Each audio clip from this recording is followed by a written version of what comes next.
We thank you for your Holy Spirit, the Spirit within us. We thank you for the temple of the body, the Word, the living Word of God. We thank you for Jesus and the life that we have through him. In this moment, we leave everything of the flesh, the world, and the evil outside these walls. And Lord, we give this time to you so that you can shape, mold, refine us into your image. In Jesus' name we pray. Amen. Amen. S.P.A ministry is S.P.A. Spiritual health, physical health, attitudinal health. When we get together, we exercise our mind, our body, and our spirit. Our key verse is Proverbs 27:17. Iron sharpens iron as one friend sharpens another. When we get together, we do Bible study, prayer, and fitness. We are the raw natural group that says, come the way God created you. I have to confess, I curled my hair today. God did not give me curly hair. And as soon as I stepped outside, it went back to its frizz, so I went back to hair in a bun.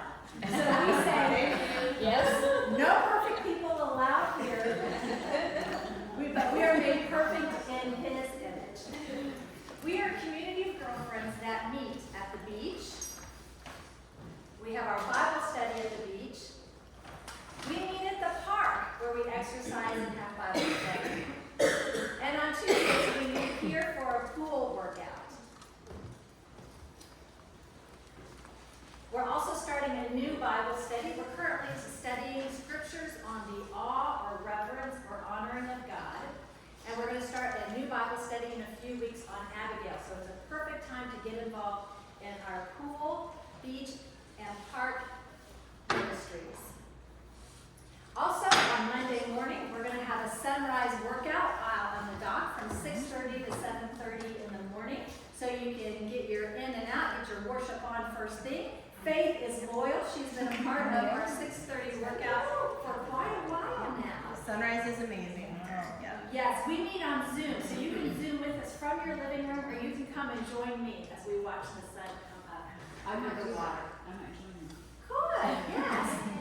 Yes, we also have an interval workout, so you have the option to bring your hand weights.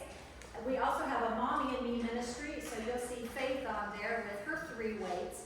One is about a 10-month weight. One is probably a 50-pound weight. And then she has 3 boys. We also have a sunset workout where we'll work on postural exercises. You're going to get a sample of that today during our break. We're going to do a 10-minute postural exercises where you'll walk in like this, and you'll walk out with the frame that God intended you to carry, not the frame that the world would have you with burdens. This Thursday is a special day. I'm so glad you came to S.P.A Ministry this week, because this Thursday we are tubing the Rainbow River.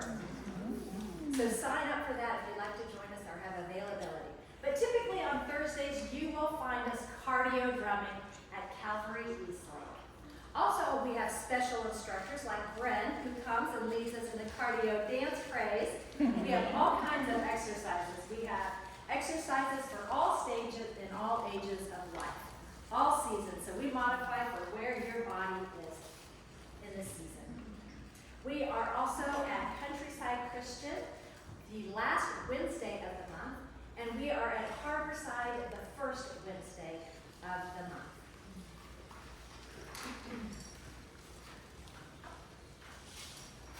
A little bit about today. If you see girlfriends wearing a red shirt, most likely they're on our leadership team or they pre-ordered a shirt. If you have questions throughout the day, you can grab any of those girls. I see quite a few of them over here. If you did not pre-order, most likely you have a gift certificate in your bag where you can select anything from our S.P.A boutique.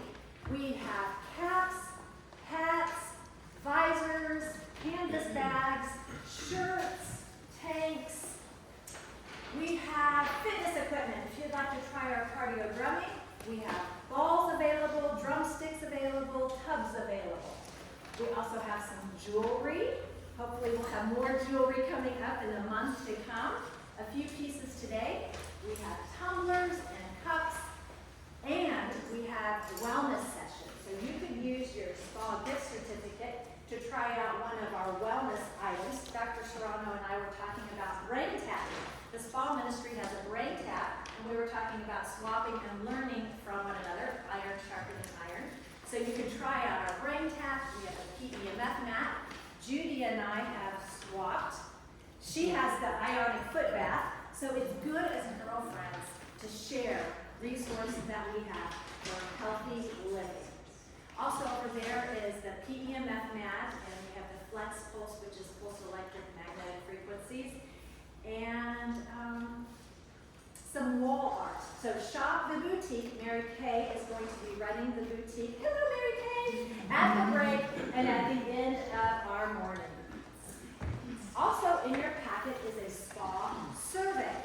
This is an excellent way for you to share ideas and resources that you have to be iron sharpening iron. So if you have ideas that you can bring or that you would like to hear about, please fill that out on your S.P.A survey. And you come with a wealth of resources, suggestions, recommendations, refining us, being that iron. So if you have ideas of how we can improve, we want to hear from you. We have 4 restrooms today that you can use. So this group can use our patio bath. We have a bathroom in the bedroom on the canal side.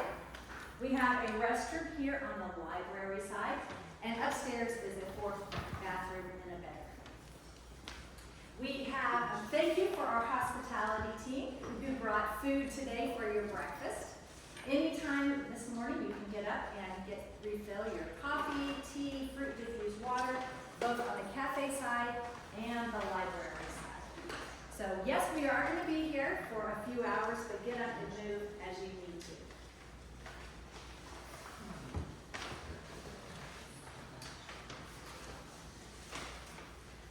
Additional upcoming events that we have is Michelle is leading us in belly dancing. In the privacy of this home, we are going to be a small group of girlfriends. She is going to teach us those fluid, intricate footwork and graceful swing of the hips and body. So maybe Dr. Judy will come on Saturday, August 5th, which is next Saturday, and Thursday, August 10th. Please join us as Michelle teaches us and something that's new to me, but we are holistic. Also, Mary Kay, who's running our boutique, organizes for us. Thank you, Mary Kay. Once a month we get together for girlfriends at lunch, and it's a time to celebrate birthdays. So we want to celebrate you, so make sure Mary Kay knows when your birthday is. This was last month's gathering at the Tarpon Journal. So we like to visit. We started out with Christian cafes, small businesses that we wanted to support. We're branching out a little. If you know of a Christian cafe, please let Mary Kay know, or your favorite health restaurant, so that we can go support the businesses. You can sign up for any of these events on our website, spaministry.com. You can also get information, photos, calendar, details, discussions on our app. We also are on Facebook, Instagram, and we send out a weekly email. So if you want to be included in upcoming events, so you can come to some of our larger events, we'd love to have you, and I can email you information.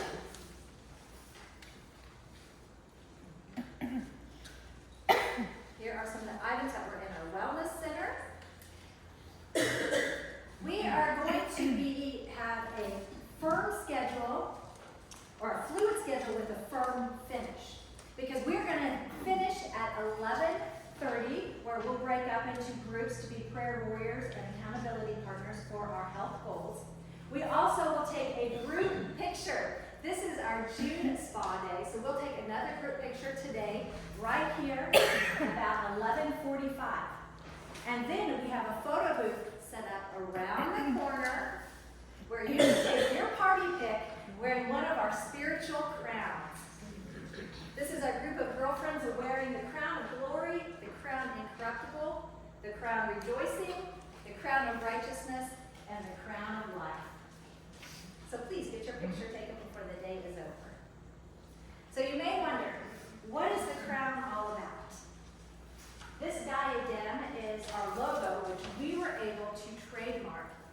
die a gem.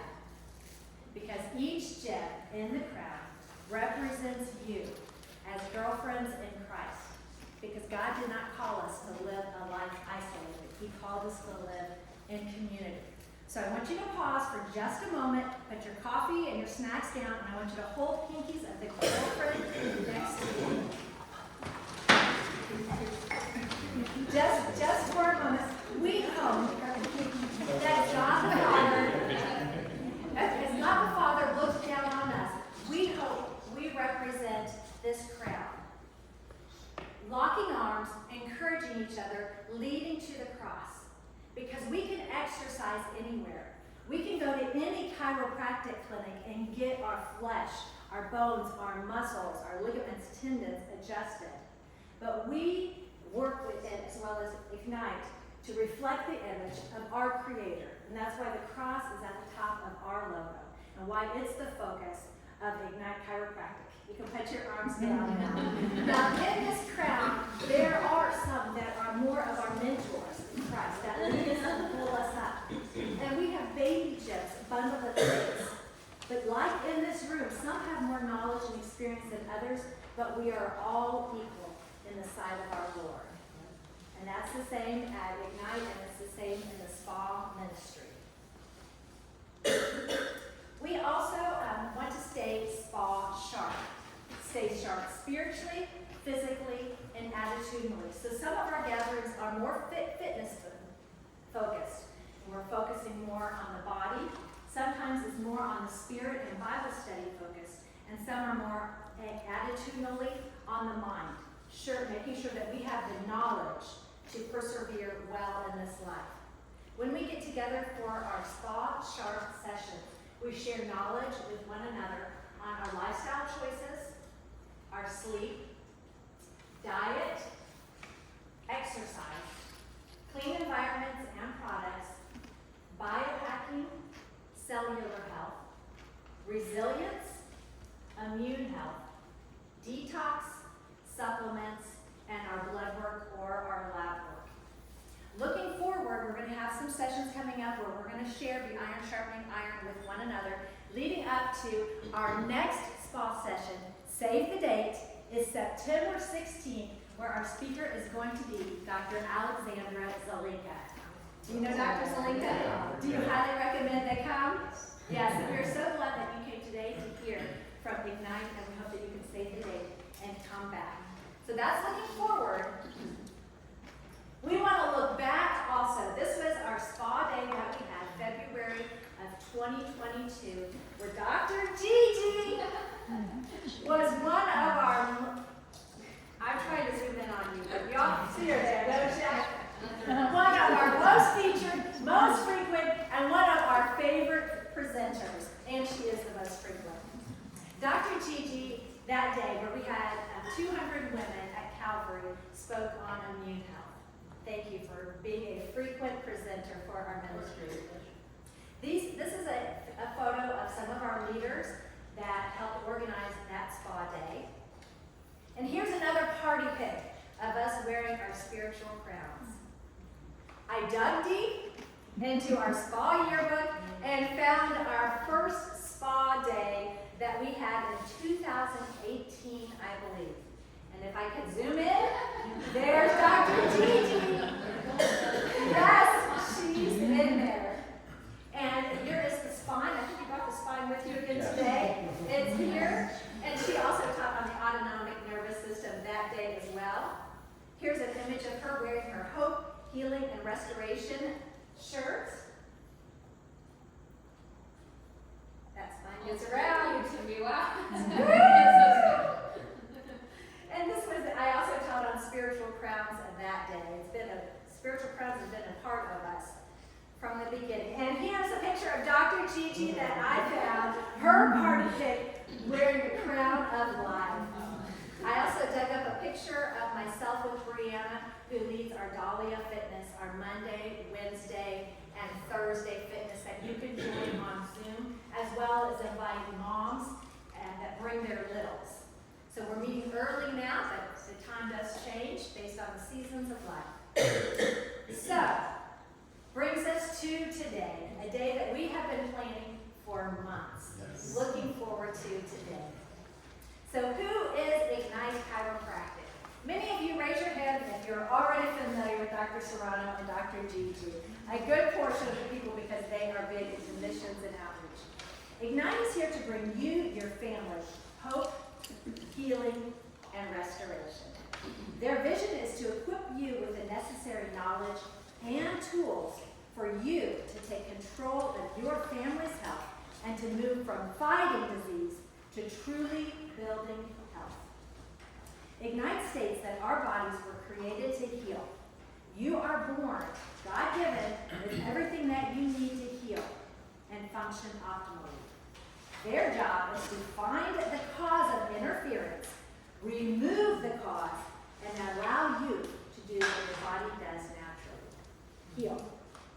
At Ignite, you and your family will experience more energy and less sickness. And you will be free from the medications and diseases that most Americans deal with on a regular basis. What sets Ignite apart from other chiropractors is that they are passionate about seeing families thrive. They know parents are responsible for making numerous health decisions for their families. And they want parents to be equipped and educated so that they can make the best choices for their children. They've even designed their office to accommodate families. Is that true, Faith? Yes, it is. She brought her boys in, so she was able, and other moms are able to get their care in a relaxed environment, and not only to physically improve, but have that mental healing and knowing that their children are taken care of. Ignite specializes in nutrition, toxicity, biomechanics, and exercise. Thank you, Dr. Serrano, for the reboot books that he has donated to you in your welcome bags. This allows Ignite to go beyond pain and treat the body as a whole, allowing the body to heal to its maximal potential. Their clinic specializes in wellness care. They now have information and advances in the field of health and wellness to live a life of optimal health. Contrary to popular belief, we can actually live better as we grow older. Who would like to live better? Yeah. Yes. The flesh, the evil one wants to tell us that we're going to get older and weaker, but we can grow stronger. Thank you for the knowledge that you have. So I've shared with you a little bit of history of how Dr. Gigi and I go back. Dr. Serrano, I actually met him before Dr. Gigi when we had the opportunity as a church to pray over him when he was joining a group of men for Man Up and Go. So I knew he was a man, a doctor who had a world mission. Later did I find out that he and his wife had local missions. They started Ignite Academy. Dr. Serrano is the father of 4 beautiful children, and he shared today that baby number 5 was on the way. So we are so happy for you. Thank you for sharing that with us. We celebrate with you, and we pray for this life that God has entrusted into you. He's abundantly blessed your family beyond measure. Yes. So Ignite Academy is a private Christian school, currently kindergarten through 6th grade. But they are growing as their outreach and mission field is growing. Each year they hope to add a new grade. The mission of Ignite Academy, 1, is to immerse kids in real health. Number 2, to instill that kingdom mindset. Ignite Academy helps its learners connect their story in Christ. Number 3, Ignite Academy is building enriched community, which is in alignment with our belief. We believe in community. Ignite Academy develops strong communities among its learners, its families, and its staff. And number 4 is that developing lifelong habits. Ignite Academy equips its learners to develop healthy habits and enable each child to thrive. So the S.P.A. ministry is privileged to partner with Ignite Chiropractic and support Ignite Academy. Part of the proceeds from today we'll be making a donation this afternoon to support and further develop the missions of Ignite Academy. We also were presenting Dr. Gigi and Mrs. Serrano a gift certificate to our boutique, so that not only will Dr. Gigi get another Small Ministry shirt, but we also want Mrs. Serrano to have a shirt that she can share then with the Ignite Academy moms, because we would like to partner with them and invite them to any of our ministry events. So with that, let's put our hands together.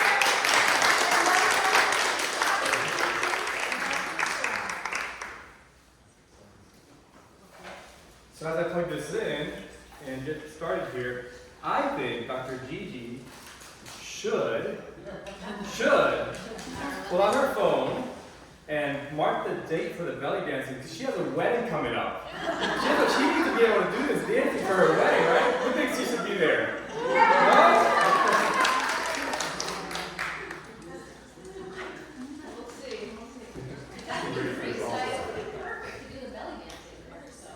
What is that? It's happened in Greece, so it would be perfect. You see? What's the date on that again? Okay. So we're going to jump right in. We have a lot to cover. A lot of what I'm covering today are, we started this year, we did is that 3-day event, right? A 3-day Master Your Healing event. So I'm taking kind of like the highlights of that event and trying to squeeze it in to the next hour and a half or so. So we're going to do the best we can to go through all of this. I'm going to jump right in. First of all,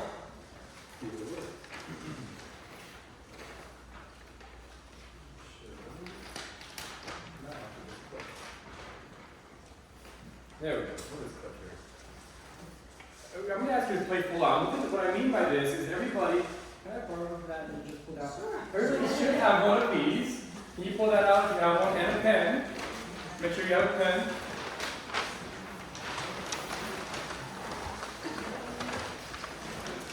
If you don't have one, raise your hand. We give you something to write on. Seven, do you have an extra one or no? Or something else? And a pen. Raise your hand if you don't have a pen. There you go. 2 pens also.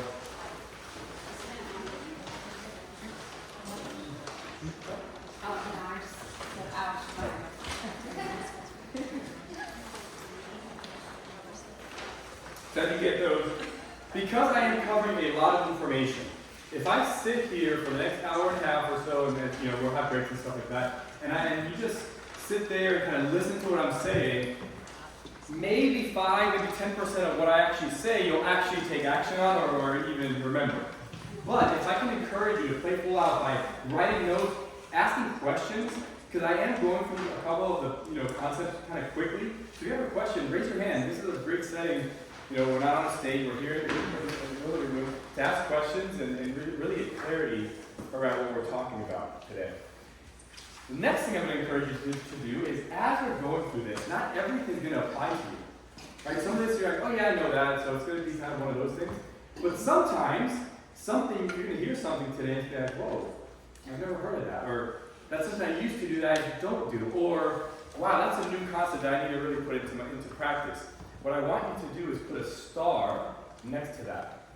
And by the end of this, you might have 3, 4, 5, 6, 7 stars. And at the end, Stephanie is going to come back up. I'm going to encourage you to go back, flip through the pages, look at those stars, and pick maybe 1 or 2 of those that you can take action on this next quarter, this next few months. That's how the transformation truly happens. It's not listening to all this information and saying, I'm going to do all of this. Because what I've seen over the years is the people who try to do all of this end up failing because we never actually hone in on the 1 or 2 things that's going to really move the needle forward and make that a thing that sticks. Does that make sense? All right, so we're going to agree we're going to do that. Write some notes. I want to see all pens going. Yes? Yes? That was like 2 of you. Everybody say yes? All right, there we go. All right. So this is a little bit of a trick question, but I want you to answer this. Does the body heal itself? Yes. I told you it was a trick question. I told you this. No. So think about this, and I'm going to split some hairs here. I'm going to say no. Here's why. And this might be a little morbid, I'm sorry. But if somebody literally, just right now, just passed away right here. And this person that passed away has the same blood, same cells, same tissue, everything's the same. A minute they were alive, now they passed away. If I cut their legs, would it heal? It's the same, it's about the same body, same. Even if I took this body and I rushed it to the hospital and I put a, lung pumps, so their lungs are pumping at the same rate. I put a pacemaker so their heart's going at the same rate, so everything's exactly the same. Even the blood is moving in this body. If I cut it, will it heal? Why? Because it's dead. Thank you. It's not, that wasn't a trick question. The person was. So, because it's dead. But what is that? So it's not the body that heals itself. It's the power that's in the body that heals it. Right? In Genesis chapter 2, 6 or 7, or maybe both verses there, it talks about God forming the body. He takes the dust, he forms it, so he has this clay, this material, this dust, and then what does he do right after that? He breathes into it, right? The breath of life. That's what heals us. And I think that's a powerful thing to remember, that it's not the flesh that heals us. It is the power that's in the body. And we say it like this in the office. The power that made the body healed the body. Last night, I was up late because my 5-year-old, my littlest one now, is healing. She's stuffy, she's not sleeping very well, so if I look a little tired, that might be why. But I remember I was putting her to bed and she wanted to sleep in my son's room on the floor and on a mat, for whatever reason. So we're there and she's like, Dad, my throat really hurts. And then my son puts his head over his bunk bed and says, remember, the power that made the body heals the body, Lisa. And I'm like, yes, he gets it. So that's like what we always want to remember, that it's not the flesh, it's not the body, it's the power that's inside of us that heals us. And I want to encourage you today that if you're sitting here listening to these words, that power is obviously still in us, and I think we forget that sometimes. But sometimes we walk in here and we're still suffering, or we still have things inside that are not healed. And I will tell you this, that if you were shaving this morning, you cut yourself in your legs shaving, and what do you have to do for that to heal? Your body can still heal those things. A lot of times, the reason things aren't healing is because we're interfering somehow, and sometimes we haven't just figured out what that interference is, but somehow we're interfering with that healing process. Same thing with the shaving example. If you're shaving, and let's say for whatever reason, you have to be on a blood thinner, does that cut heal slower or faster? Slower, right? Because we've interfered. Now I understand there's other reasons why we have to be on those things sometimes. I get that. But you guys get the concept here. Like, if your body's always trying to heal you, as long as that power is inside, okay? And I know this because the reason I'm passionate about this is really my story. And just a couple pictures. Picture has to be updated here, but that's my family there in the middle. They're a little older than that. I won't go through all this. I'll go through that one. That was probably the hardest thing I've ever done. Thank goodness they prayed over us. That was the trip that she said that they laid hands and prayed over us. We went to Kilimanjaro, and my blood oxygen at the top of the mountain coming down dipped down to 31%. It was not a good situation. But anyway, maybe it was awesome. The reason I'm passionate about this is just my story. And when I was a little kid, I was a child. I was constantly sick, always on medications, in and out of the hospitals constantly. And at 2 weeks old, I was very colicky. You guys know what that is, right? Yeah. Soon this little one. So my mom didn't know what to do. Take me to the hospital, and they find out that I have double hernias. Immediately, they rushed me into the emergency room, and they did the surgery for the hernias. And what do they put you on to prevent infections after any surgery? Antibiotics. Antibiotics, right? So 2 weeks old, the antibiotics destroyed my gut. So from 2 weeks old all the way through middle school, elementary school, I was one of the skinniest kids you're gonna see, always sick, either food coming out one way or the other, dehydrated, that led to sicknesses and some nutritional issues that I had. So now fast forward, I'm going into middle school, and that summer I started to pass out between elementary and middle school. And they did some blood work and they said I was hypoglycemic. That means that your blood sugar drops and I would pass out. So this was the answer to my mom. I needed to walk around with a Capri Sun, like a juice box, and a candy bar, because if my blood sugar drops, what do I have to do? Bring it back up, right? So you give a middle schooler free range at candy and juices, and this is me 2 years later. From the skinniest kid to the most obese kid in my middle school class in 2 years. Wow. And if you can remember back to middle school, there's hormones that are changing, there's bullying that starts to happen, all those things start to happen. So I remember being back in the doctor's office, and this story's in my book here, so I'm giving you the short version. Back in the doctor's office, and they did blood work. They came back out, it was 2 years later, and they said, yeah, you know, he's now pre-diabetic, he's on the other side of the spectrum. And they went through the whole list, and it said, you know, your grandparents are diabetic, cardiovascular issues, blood pressure, like all the things.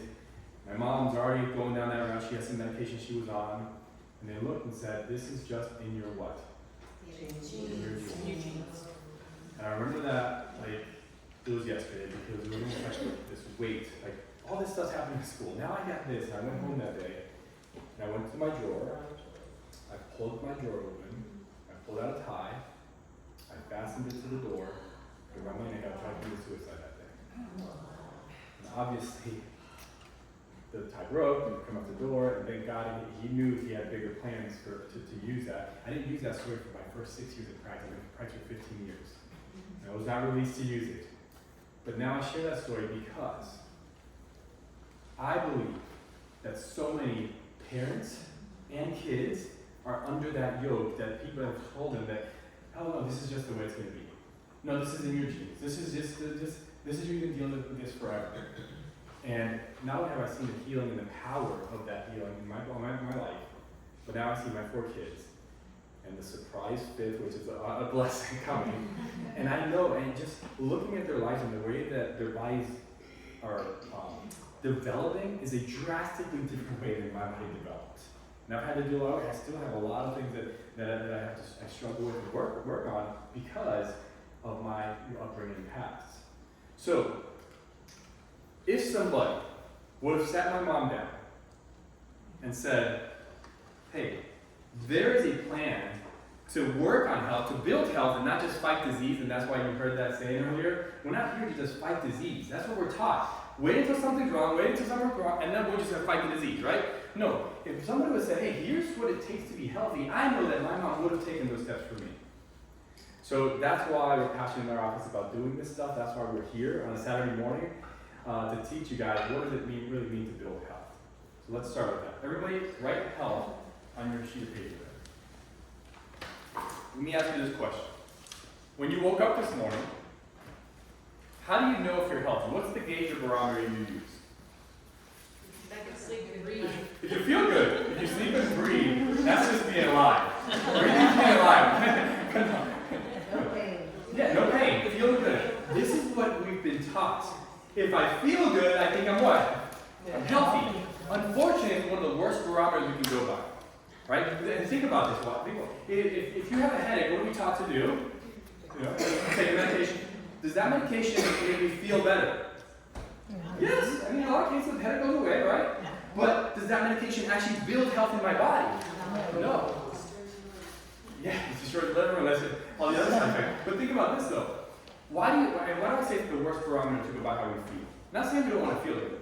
It's the worst barometer because a lot of the things that are affecting us today, think about heart disease, or even a heart attack. When do you feel a heart attack? When it's happening, like in the middle of it. You can literally feel great the day before and the next day have a heart attack and not know that you have a heart issue going on. We can have cancer grow inside somebody 8 to 9 years before they ever have a symptom of this. So this is why we can't just sit here and go by how we feel. Diabetes the same way, right? We can have all these things happening in our body for years and years, so we have to kind of change our mindset, change our perspective, and not just go by how we feel. We have to go by something else. And for us, it's really simple. I don't tell you to Google a lot. Don't Google a lot of things, but Google health and look at all the definitions that come up, and let's just go by the definition of health. And all of them, I don't care what fancy words they use, it's going to come down to one thing. There's one word in there, and it's function. Health equals function. How our body's functioning is what equals health. So on your sheet, you can draw a line like this. Put health, you have health, equals FX. And on one side, write 100%. If my body's healing at 100%, that's the most function I can have, right? If I'm on the other side of the spectrum at 0%, what am I? Not breathing, right? We talked about this. Right? So every single one of us is on this line. And every single decision that we make either moves us towards better health, better healing, better function, or moves us towards sickness, disease, and early death. There's no other way around that. And this isn't about perfection. Like she said earlier, we're all imperfect. It's about progress. Right? We're all looking to progress towards better tools that we can move towards 100. I think we get this line, obviously. I think this is kind of funny, though. You just mentioned my previous office earlier. So my first office in Pinellas County was on East Lake Road. And if you guys know East Lake Road, there's a Dunkin' Donuts, right? We were next to the Dunkin' Donuts, but the Dunkin' Donuts was not there when we opened up. Let's say that. Go to my office. Then they put a Dunkin' Donuts next to me. Then 2 doors down, I have a Marco, I think it's a Marco's, Domino's Pizzas, one of the pizza places. And then, now they were going to put like a pretzel sauce at the end there. I don't know what's going to be now. You guys know, now you know what I'm talking about. So think about this. You get this line. If I went to Dunkin' Donuts for breakfast every day, me and my team, our team, right? And then we went to Marco or Domino's Pizza for lunch and dinner, and then we had some snacks at the pretzel house, whatever. Which way would we be going on this chart? Yes, we get this, all right? So it's about progress. It's about making better choices more often than not so we can progress, and it's not perfection, as we said. So we get it. All right, so with that in mind, there are 5 pillars when it comes to function. And you can slice these and dice these however you want, but you can't get away from these 5 functions. Everything that Stephanie had mentioned earlier in that one, that hey, this is all the things we do with the SPA ministry, all of those can be categorized in one of these 5 pillars. Number 1 is our mindset, or our mind. And we're going to talk about that today. Number 2 is detoxification. You don't have to write all these down quick. I mean, you can. But as we go through this, we're going to go through each one of these. So the goal today, I'm going to first start with a couple of concepts with our mind and how that affects our nervous system and our hormones. And then we're going to say, okay, now that we understand that piece of it, let's go through each one of these and maybe give you one step you can take in each one, or maybe a couple. And as we go through those steps, those are the things you can kind of start. Say, you know what? That's what I've never done. That's a big one for me I used to do. It's good. Make sense? Good? Any questions with that so far? All right. So let's start. So with our nervous system, we have, in our autonomic nervous system, there's 2 parts to our system. You've probably heard some of this before. But you have a parasympathetic nervous system, or part of the system, which is your rest, heal, and digest part of your system. On the flip side, we have our sympathetic system. You can look at this as your stress response. It's your fight, flight, or freeze response. Okay? And all day, every day, we go back and forth, and we balance out our stress response with our calming response. We go back and forth all day long. Here is the issue in our modern day society. The issue that we have today is that, first of all, let me go back up. Our system has a tonality to it. And the tone should be somewhere in the middle, balanced enough that you're able to go to a relaxed state in the evenings, or maybe after lunch, or you should relax and you heal and you digest, and then you can flip back over during the day. If something stressful happens, you come back and forth. And there's a tone right in the middle. The problem is that we live in a modern society that we're always available on our phones. There's always emails if you're still working. There's kids, right? There's all these stressors. And your body does not recognize whether it's stress from an animal coming in, like if a tiger came in this room, every single one of us would go, whoo, freeze. Do I need to fight this thing or flight this thing, run from this thing, right? That's a stress response, but your body doesn't know the difference hormonally from an animal, a lion coming in, or if it's an email or a call that your child broke his arm. or that something happened at work, or that when you plug in, there's a big sickness of somebody in the family. Like, we don't know. All that we know, our body, brain, and body says, okay, no, this is a stress response. We're doing this over and over and over. So what happens is this. Instead of our tonality being somewhere in the middle, our tone, your nervous system starts to prepare for this, and we start to go doop, doop, doop over the ears, and we start to do this. And then we get stuck in a sympathetic response. And if we're stuck in a sympathetic response, we're never truly getting our rest, heal, and digest response. Think about how maybe not here, maybe some here, but think about even lunch. Like we talk about this a lot. Like in Greece or in other countries, I just did a trip with my daughter to France, and like we went to have lunch, and we ate our food, and I'm waiting around for the waiter, and I'm waiting around for the waiter, and I'm waiting. And it was like 45 minutes later, I'm still waiting, and like everywhere we went, that was how it went. When they have coffee in Greece, she's like, her little espresso coffee is like a 2-hour event. We want to eat, and it's 30 minutes, and if my food's not there, and my thing's not, like we're never going, we're eating in a sympathetic stress response. So we're never actually resting, healing, and digesting. So no wonder we have so many gut issues in our society. No wonder there's so much, IPS, and I'm not going to name all the diseases, but you guys get it. You see it. Everybody's talking about gut health. Well, because we're never in this system here. We're stuck in sympathetic response, right? And I can go on and on with you guys get it. Let me explain how this then affects hormones, because there's a huge connection here. Well, first of all, what are some keys to know if you're in sympathetic dominance? Fatigue, sleep disturbances. This here is called the wired and tired response. Meaning, in the day, you're really, really tired, and then at night when you're going to go to bed, you're wired, you can't fall asleep. That's a sympathetic dominance issue. And typically that's an adrenal issue, what we'll talk about. Digestion issue, food allergies, and we'll talk about why in the immune system, how that affects us. Depression, anxiety, because your neurotransmitters start to get out of balance. Hormone imbalances, thyroid issues, immune system imbalances, blood sugar concerns, weight gain, etc. It goes on and on. Your sympathetic response, if we can get this under control, you will have a drastic difference in the body's way to heal and to repair itself. Because if we're not sleeping well at night, and that's what Dr. G is going to talk about sleep, if we're not sleeping at night, we are not healing to the way we should be healing. 90% of your healing happens at night. Think about yourself or your kids. When they're healing, when do they get the healing? I mean, they're fighting something. When do they get the highest fevers, or most fevers? In the middle of the night. Because that's when everything else is shutting down and your body's starting to repair itself. Okay? So, how does this affect hormones? It's a very confusing chart. I'm going to make this very simple. Hopefully.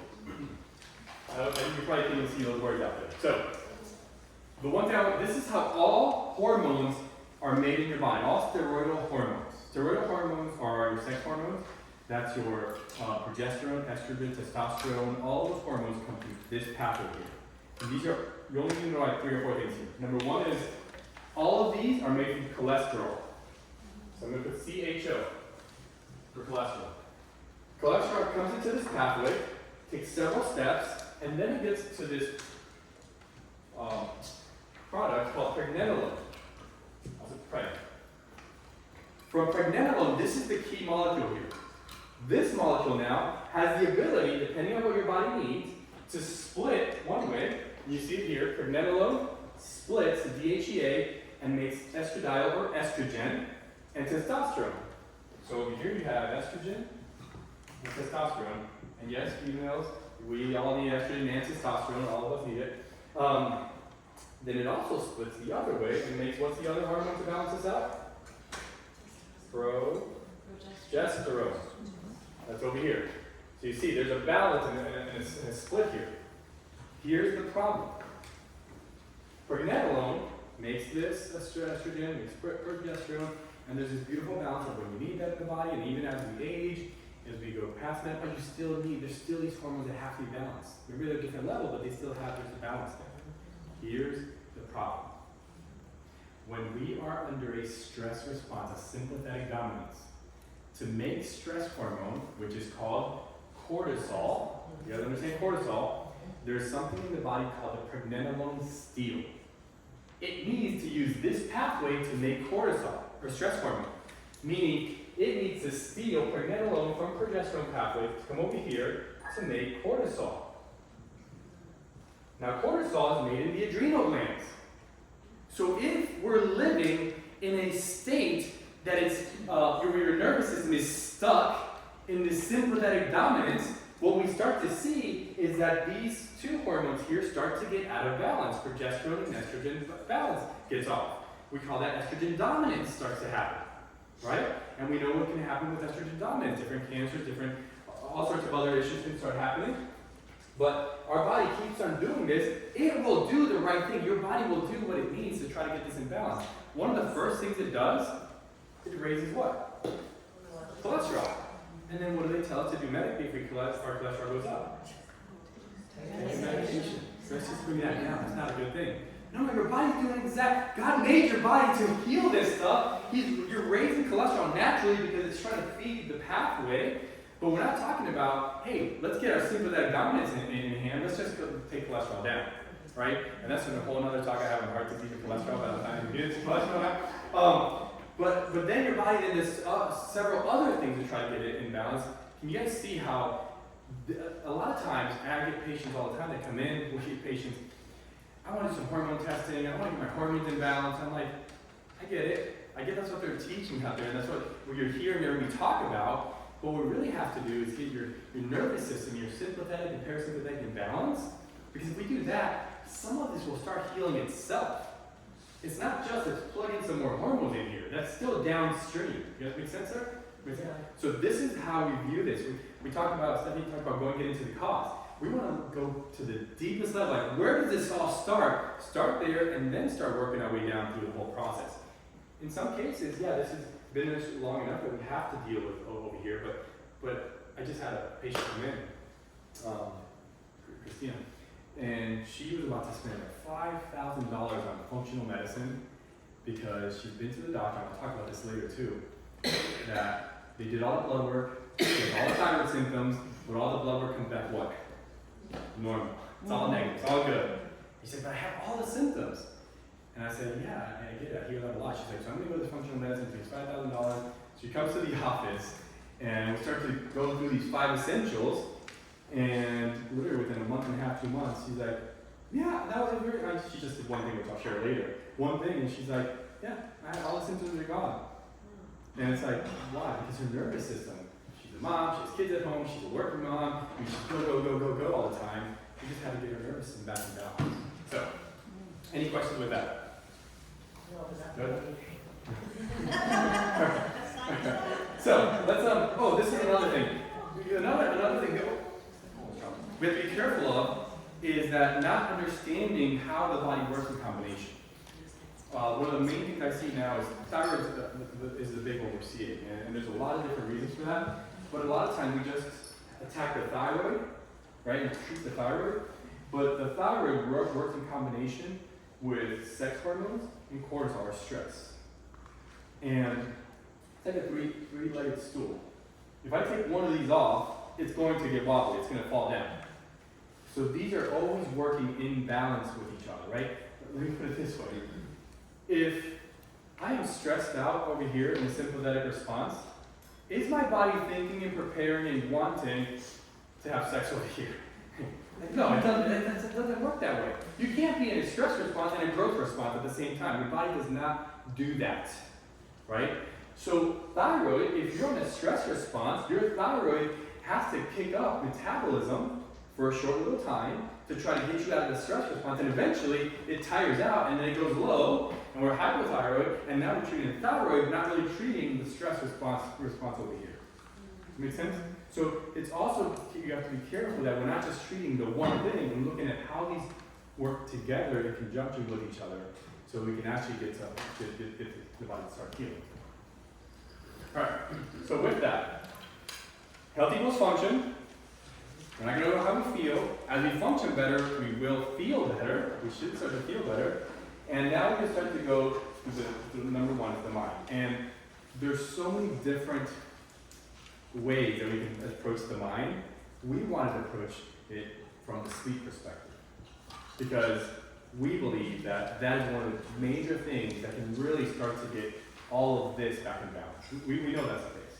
So we're thinking, okay, what is it that we can give you on each one of these categories to say, okay, these are the big things that we can applicable steps for you guys to take with you to start making some changes. So Dr. Gigi, gonna come up, talk some sleep, and we'll go from there. So,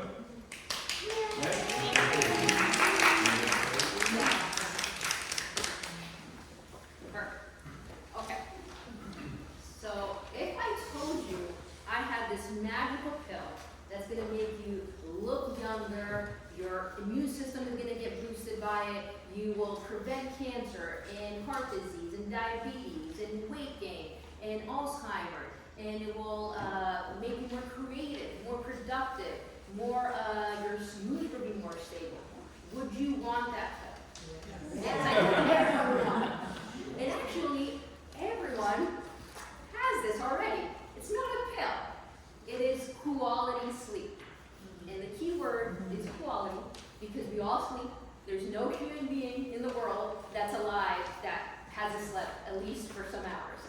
But it's the quality sleep, and that's where the problem is that most of us don't get enough and don't get quality sleep throughout the night. So this is how important sleep is. It's one of the top things we need to survive.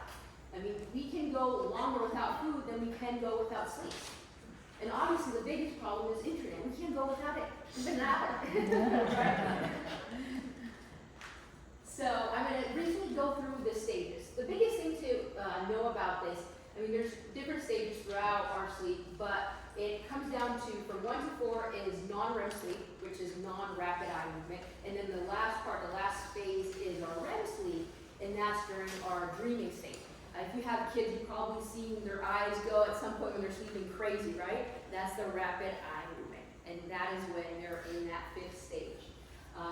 Throughout the night, as we're going through those stages, there's a lot of important things that happen within each stage.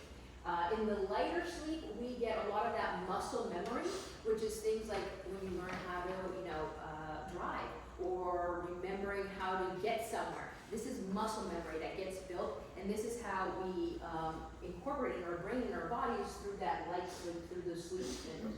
As we go into that deep, deep sleep, where the delta waves happen, that is all where we get our immune system reboots. That's when we spike up those fevers, right, that Dr. Sharon was saying. Our skin looks better. That's when all our cells are going to get repaired. Also, human growth hormone is secreted during that phase, and that is so important for our muscle. And a lot of times as we age, one of the things that causes aging is decreased muscle. It's really important to keep up that muscle as we're getting older, because that will keep us healthier. And unfortunately, we lose that as we're going on, as we're getting older.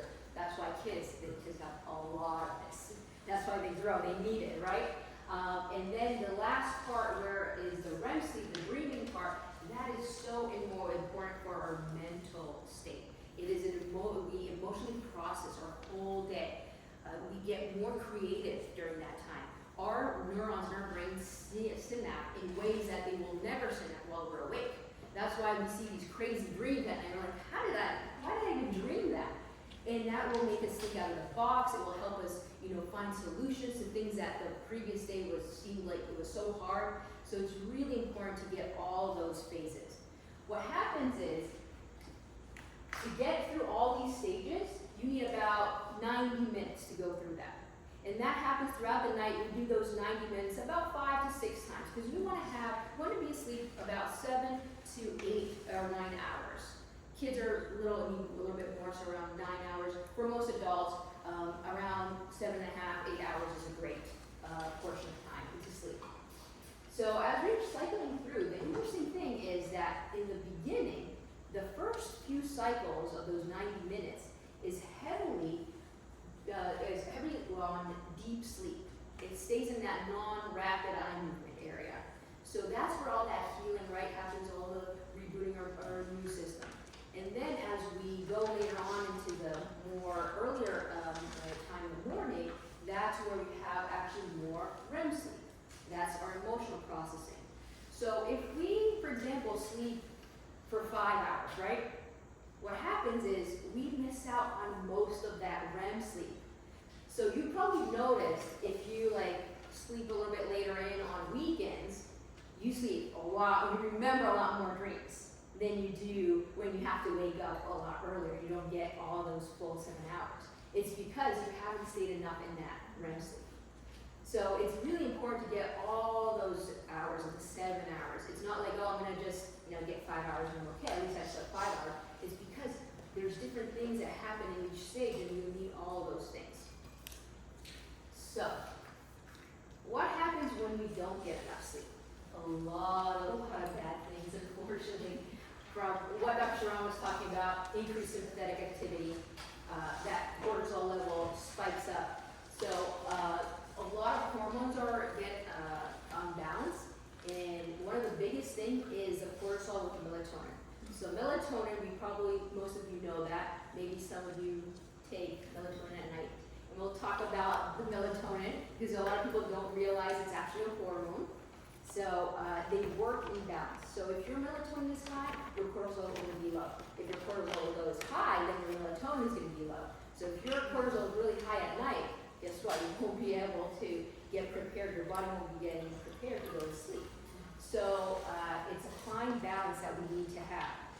Also, with another thing that happens is weight gain, and that has to do with another hormone, another two hormones. That is leptin and ghrelin. So those are our hormones that tell us when we're hungry and we're not hungry. So leptin is our good hormone that tells us we're full and we don't want to eat. Where ghrelin is what makes our stomachs growl and it makes us want to eat. And actually we make really poor decisions when we have really high ghrelin. And what happens is if you don't get enough sleep, research has shown that ghrelin will be really high and leptin will be really low. You probably have noticed if you're awake at 1 o'clock, I don't think there's anyone that says, I would love to have some salad right now, right? Typically you're gonna go for the sugary stuff, a cookie or ice cream. It's because of that hormone. It's in that it wants to feed you, so you make poor decisions and you eat more. So weight gain is an issue when we don't sleep well. Also, obviously, remember, like in the beginning, we reboot our immune system so we're more vulnerable to colds, flus, diabetes, cancer, heart disease. Our skin is going to look dull. A whole bunch of issues with, especially our reproductive hormones, because of this, right? Because if our cortisol levels are high, because we're sympathetic, or we are very sympathetic dominant, then it will take away from producing the proper hormones and will produce more cortisol. So that is a vicious cycle, because then we won't be able to sleep because we have too much cortisol. So a lot of bad things. So that's on a physical side. On an emotional side, we also have a lot of issues from interrupt all relationships, whether it's with our spouse, our family members, our friends, because we're going to be anxious, we're going to be more stressed, we're going to be angry, depressed. There's all these mood shifts that are going to be tough for us to deal with. We won't be productive, we won't have energy, so it's going to affect all aspects of our life. So now we're going to go to the good stuff. These are all the bad things that happen when we don't sleep. Now we're going to see how can we actually improve our sleep and sleep better and get that quality sleep that we need. So good night's sleep starts from the morning, actually, the moment you wake up. Because at that point, it is so important to get sunlight.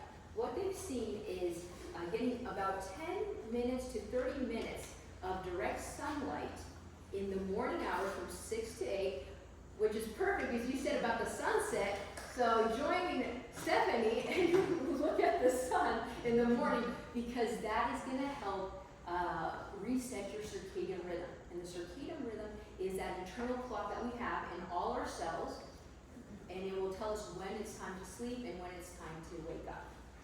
And it will balance out also, and it will help us produce more melatonin at the proper time, which is at nighttime, and reduce that cortisol.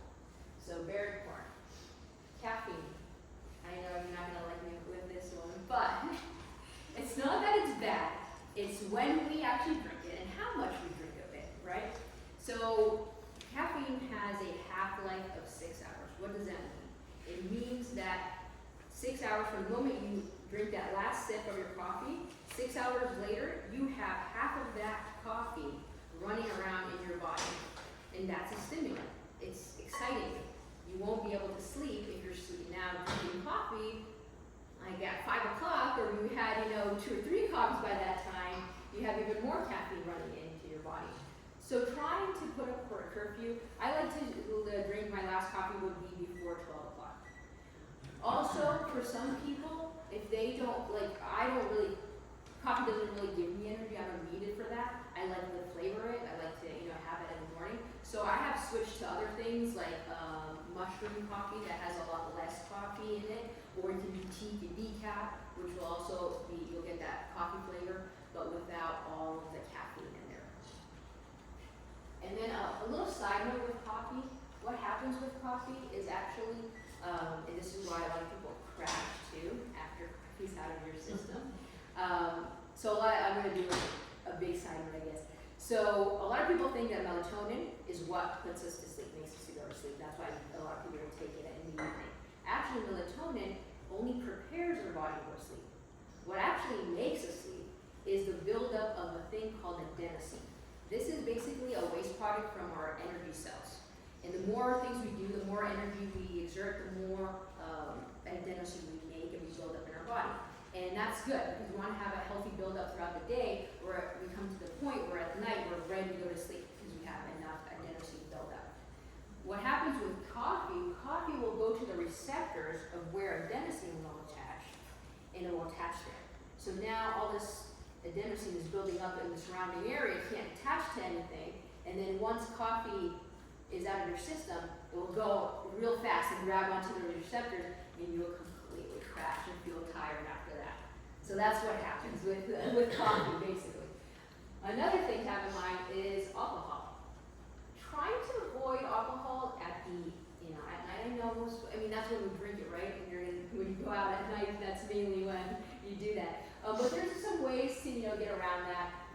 Trying to limit your alcohol intake to times that are, when you're going out for a birthday or something like that, a special occasion. That's totally fine. We're not looking for perfection. And not every night is going to be a perfect night of sleep. But if we can, do those habits that will help us get a better night's sleep overall, that's where that's the goal. So trying to drink about 3 hours before you go to bed, try to stop and limit your consumption of alcohol. Also, another thing that you can do is drink water while you drink alcohol. That's going to really help flush that out, and you can pee it out a lot faster, so you don't have to worry about that when you're sleeping, actually. And then another thing that happens with alcohol and caffeine and actually marijuana, because these are things that I know a lot of people use to maybe go to sleep at night, especially alcohol and marijuana, it actually doesn't allow you to get all those stages. It really fragments your sleep, and it makes you wake up multiple times, whether you have to get up and go to the bathroom, or it just actually fragments the whole REM sleep. So in the end, you're not getting quality sleep actually if you're taking any of those. You want to naturally fall asleep. That way you get all those benefits from all the stages. Smoking, obviously very bad for many, many reasons. Yes. So you're saying if somebody drinks wine before they go to bed, and that actually messes up their sleep? Mm-hmm. Okay. They've seen, even though, because you might be tired, as we said, it's a buildup of adenosine. If you have a lot of adenosine, no matter what, you're going to fall asleep because your body can't anymore, then can't go on anymore, so it's going to fall asleep. But with the alcohol, it will actually fragment, like your sleep, especially, it really affects your REM sleep, so you won't get all that part of your sleep there. So it will affect it, yeah, unfortunately. I know. The REM, the last one, stage 5. If you don't dream, does that mean that you never get to that level? So a lot. Or you don't recall? This is the thing also, a lot of people most of us, all of us are probably dreaming, because dreaming happens throughout all of the cycles too. You can have dreaming, but it's what you remember in the morning, right? So a lot of times, if you haven't gotten enough REM sleep and you might forget it. And you wake up and you're like, oh, I didn't dream. You probably did dream at some point throughout the night. You just don't remember it. I never remember. My husband dreams. Do you get like the full hours, you think, of your sleep? Do you sleep less? Now I do. I'm always, when I was working and stuff. it also, when you wake up, another big thing is like trying to immediately recall your dreams at that point as you wake up, instead of like trying to recall them later because you won't remember them anyways later. So that'd be interesting, each person's different, right? Yeah. And there could be, things that you have to kind of investigate and see, like you can, get things like an Oura ring. I think you have one too. Oura ring. Yeah. So Oura ring tracks your sleep, and it can actually tell you where you're at and like how much time you spend in each stage too. So that would be something you can see from there, and you can see like, actually, am I getting REM sleep? And if you're not actually getting enough REM sleep, and you're seeing that it's decreased, then at that point it's like, okay, let's see why this is happening. What are some things you need to change to actually get that? So just to say something on the caffeine and the alcohol part of this. So I'm the type of person that I can have a cup of coffee at 10 and go to sleep at 10:01. Like it doesn't affect me that way. But with my Oura ring, I can track that and I see that. Just because I'm sleeping doesn't mean I'm going through the stages. That's the big thing to remember. And so it's really good to have something, there's different things you can get out there to track it, because it's not about am I able to fall asleep or am I sleeping, it's are you going through the stages. And we really don't know that unless we have something to track and see, right? You sleep studies, stuff like that, but it's neat to see, like I can drink coffee, I do decaf most of the time now, but I noticed that, hey, when I was having caffeine later in the day, I'm not getting to REM sleep. I'm still sleeping my 6, 7, 8 hours, but the quality of all the stages really not the same. Same thing with like having a glass of wine or whatever in the evenings. It still affects it, unfortunately. And that's the way it is. So, for sure. I was saying, smoking, bad for a lot of reasons, but nicotine is a stimulant. Just like coffee, that's why you don't want to be smoking. Fixing your gut, losing fat, that has to do with all that adrenaline and leptin hormone too. Also, what they've seen, you might have heard this as serotonin, which is our happy hormone. It's quite well known now that a lot of it is produced through our gut, and that's why it's so important to have a healthy gut flora. But also, melatonin is also produced through the gut cells too, which is something that maybe a lot of people don't know. Because we all think it comes out from the brain, from the pineal gland. That's the main. That's one of the main sources. But actually, 400% of our melatonin is produced through the gut cells. So it's important to have a healthy gut flora. And we're going to be talking more about that as we're learning how to get that. Exercising in the morning is best. And I know you guys do a lot of exercising in the morning, so that is great. Getting it early in the morning is perfect. If you can't get it in, I would still suggest to not go past 7 p.m., especially if you're trying to get sleep around 10 o'clock. You don't want to overheat, because for your body to go into sleep, it needs for its core temperature to go down. So you want to make sure you're not really getting too hot when at night. So I'm just curious because I do stay up late, and that's probably my biggest problem. And I feel guilty if I didn't work out, so I will literally exercise while my husband's sleeping in the bed on the carpet. What? For like 20 minutes, 25 minutes, rigorous, and then I fall right asleep. What is this, like 11 o'clock at night? Sometimes 1, Wow. sometimes 12, never 11. So again, you have to keep in mind, like, you probably can fall asleep after a lot of these things, because it has to do more with adenosine. So the more adenosine you build up and the longer you stayed up, the more tired you are going to be able to fall asleep. But again, your core temperature is probably pretty high up, so I would be curious to see, are you getting, all the stages there? Or is your body having a difficult time to relax? And another thing that like the Oura ring will measure is our heart rate.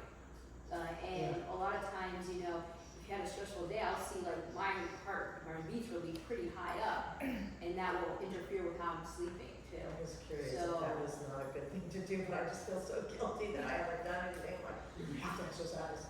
So I will. Maybe switching it over into the morning time. I'll try to make this kind of quick. Yeah. My story is, I was diagnosed pre-diabetic, so I was taking this class, and it was 1 week, I did everything right. All the right foods, all the right exercise, everything, and I gained weight. Couldn't figure out why. And this went on for a couple weeks. Well, as time went by, I got busted. I walked in my sleep, went in the kitchen with weed, and was like,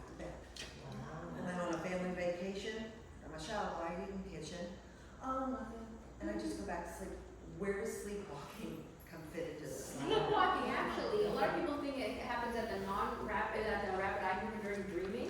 Actually, doesn't happen during that time. It happens earlier, more into that like deep sleep area. Because once we go into our breathing state, our body does something where it basically cuts any action below the spinal cord. So you're basically paralyzed when you're in the dreaming state, so that you don't act out your dreams. So that probably happens during that deep sleep, and that's why it's really hard to wake up someone that's sleepwalking. So again, it's something to, a lot of times it can run in the family too, if you come from a family with sleepwalkers, sometimes. But it's something to explore and see, why is that happening? Why are you, getting up? Because there's things that, can you take out of your lifestyle that will help you get more sleep and rest and actually stay in bed instead of walking around eating So different there's things. something I have to address in there. is what you're Yes, saying. yes. I would That's say. it. Because we can get into real specifics, like I do an hour talk on this. I mean, each person is so much, so different. You really have to like dive in deep and see which areas are getting interfered. And I know we have to respect your time. We're already probably, overtime right now, so I'm gonna quickly go through this. Napping, napping is good if you don't have a problem going to bed at night. Because what napping will do, it will bring down those adenosine levels that we're talking about that we want to build up. So now you probably have to exert more energy and do more things to actually build it back up. So if you have a real difficult time to go into sleep at night, I would recommend not to nap in the middle of the day, even if you're tired.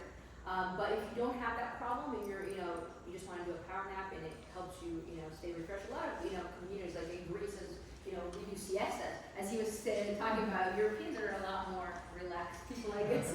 So we do siestas in the middle of the day. So I'm used to doing like a power nap in between, like, getting that 20 minutes. You don't want to do more than that, because then you fall into that deep sleep. And once you try to wake up at that point, you're going to be super groggy and not at all fun for you.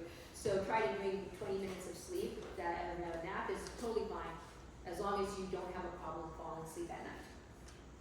Staying busy again, building up that adenosine, and then getting adjusted. Of course, I'm a chiropractor, so I'm going to say that. But we get so many times, I know, me and Dr. Serrano, where people after their first adjustment, they'll tell us, I slept so great. I was so relaxed, I slept well this night. And it has to do with adjustments and how we can switch that sympathetic mode into parasympathetic, which is that rest digest. So getting adjusted will also help with your sleep. I just had a quick question before you end. You said to get good sleep, your core temperature should be lower. Do you have an ideal core temperature? So I'll give you I have one more slide, and actually that's the first thing we're going to talk about. Sorry. So how to prepare your room.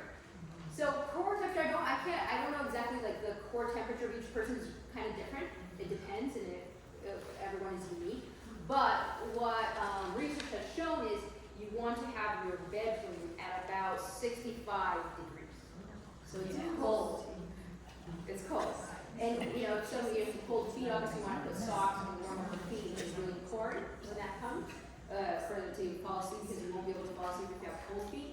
But in general, you do want your temperature in your bedroom to be low. There's a lot of things that can help you with getting that to happen. Is in my house, I don't have like a separate thermostat that only controls my bedroom to get to 65 or something like that. And I would have to pay a lot of money to electricity to get to 65 every night. So I use something that's called the bed jet. There's other ones out there, the Uller and things like that, that will help you decrease that temperature, but it makes a difference. I would wake up and I would be so sweaty, because I like to put all these covers over me, and then during the night all my heat is coming off of my body, getting trapped in there, so I would wake up and be drenched in sweat and ruin my sleep. So this has helped tremendously to keep me cool. Making sure that you have blackout curtains. You don't want any light, artificial light, light from the neighbor's house or from, street lights and things like that. Moonlight is great, but you don't want other types of light because they have that blue light in there. And that's a big thing. You want to block that out, because that stimulation is very close to the sunlight. And whenever we have sunlight, that tells us we have to be awake and we are ready to go. So you want to decrease that. And even if you're wearing a sleep mask, that's great, and you're blocking the light from your eyes, but even our skin has photoreceptors, so our skin can perceive light. They actually did a study where they had this guy, and they put a little light right behind his knee here. He couldn't see it. It wasn't, everything else was blacked out. And they saw that it interfered with his quality of sleep overnight because even our skin can see light, basically. Clean air, opening up the house, keeping it down, also making sure not being loud, not putting that, the TV on, and you got some kind of action movie going on, and then you have really, volumes go up and down. That's going to disturb your sleep, obviously. Clean air, open up your windows, get some plants that clean the air, maybe air filters. Mattress, pillow sheets, making sure that they're breathable, that they're organic. A lot of mattresses have a lot of different toxins on them, like boric acid, melamine, resin to make them so that they don't get fire retardants, they're called, so that they don't burn, I guess, in a fire. But what happens is, if you have a mattress like that, it will secrete fumes, basically, and you'll be inhaling that all night. If you do have an old mattress, I would recommend to get like a cover that will encase it. That way those fumes are not coming out. Rachel? So for keep it down, what about white noise like a fan? Yes, that's perfect. I mean, you can do anything that's monotonous and it's not like fluctuating like up and down.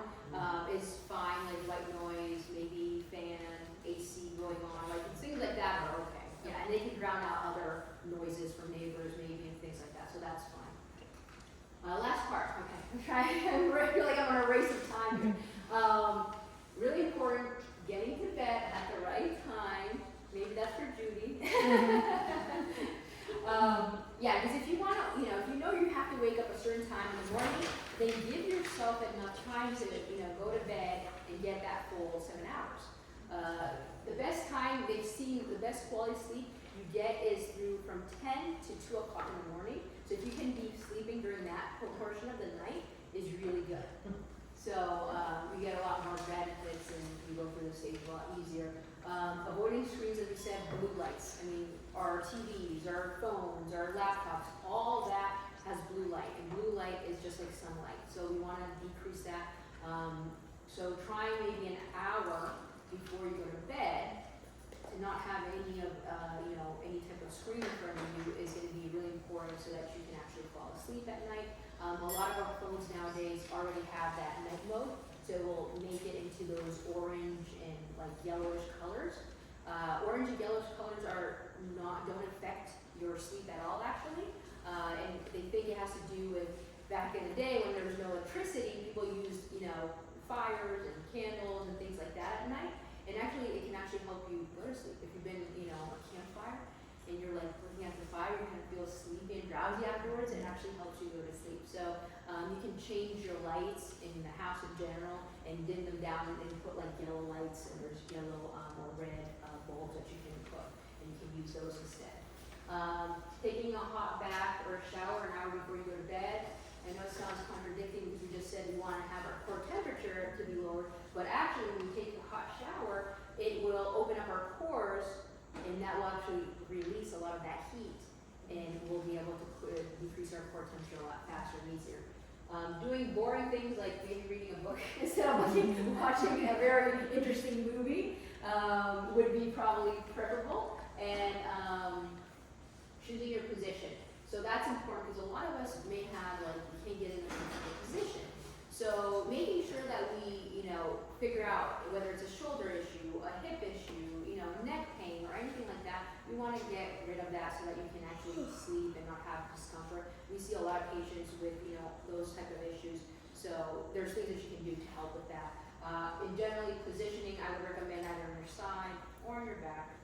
Stomach sleepers, you're really not the best position, and we can go down that, whole thing there for another 10 minutes, but I'll just keep it to that. Calming your inner chatter. So a lot of people will tell me, well, once I go to bed, I start thinking of all the things I have to do tomorrow and all the things that happened today that I wasn't able to get to, and it's all, your head, your mind goes up, 100 miles per hour. There's things that you can do. I mean, pray. All of us here are Christians, right? So praying and talking to God and letting go of all those things, maybe journaling, maybe doing some breath work to relax. All those things are going to be helpful to decrease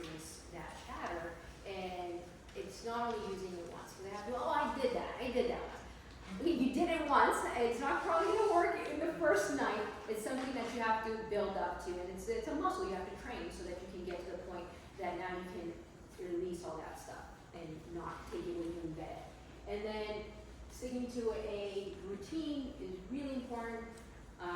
I'm one of those people that can't really stick to routine.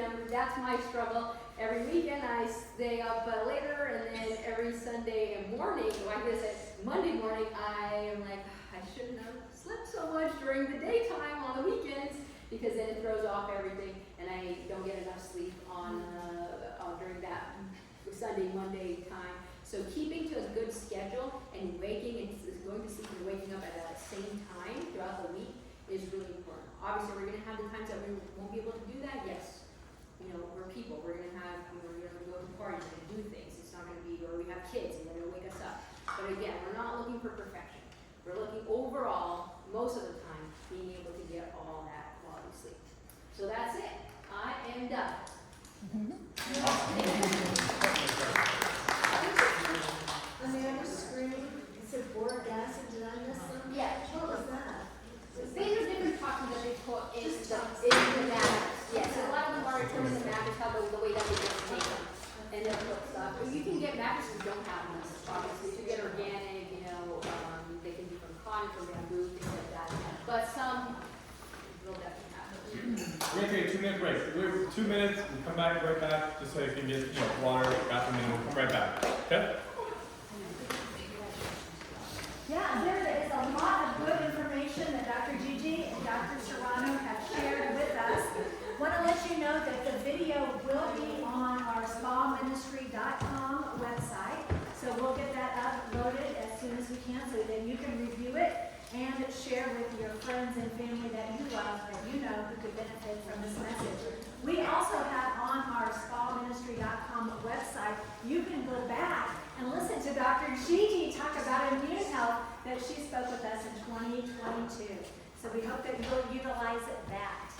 During our second half, I'm going to be passing around our SPA guest book so that you can find a scripture through here, write your name and any inspiration that you received today and the date so we can remember who was here at our July SPA day. I'll start with Allison, and it's going to make its way around. So thank you for signing our guest book.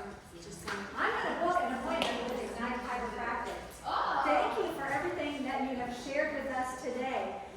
We also are thankful for the Elm Wellness Center, which partners with Ignite Chiropractic.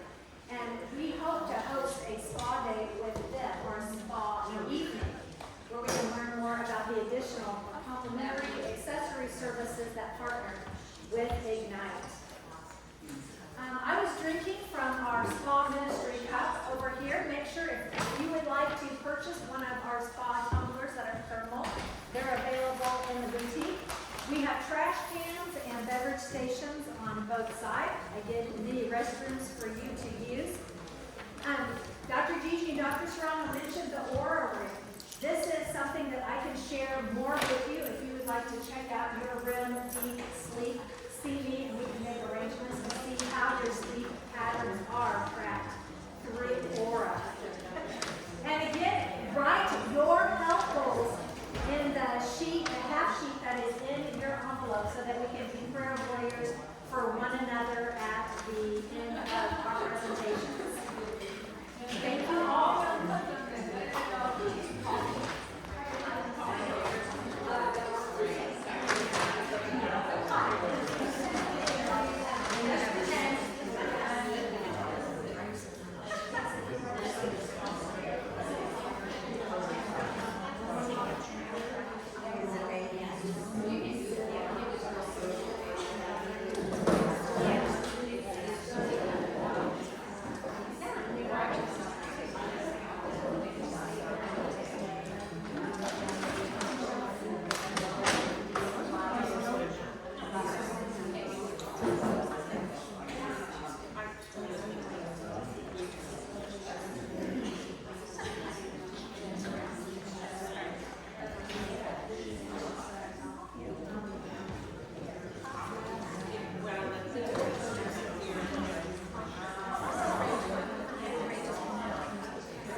back down. Rotate to your side, one more. Rotation to the thoracic, over your shoulder, cervical, and back down. Over to the other side, reaching up. Thank you for all the blessings that abundantly flow upon us. If you are standing, go ahead and rise up onto your toes. Elongating through the arches of your feet. Feeling the length. Now you've given more so. Karen is so beautiful. Both arms up. Deep breath in and exhale. One more time, shoulders back. And thank you again, Dr. Gigi and Dr. Strummer. The floor is yours. Yes. Did you put on your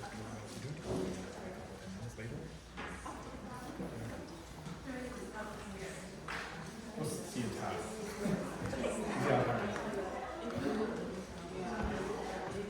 Okay, we're going to get started again.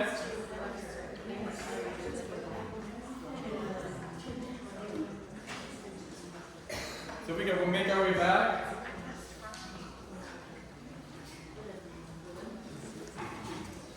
Where my liver is.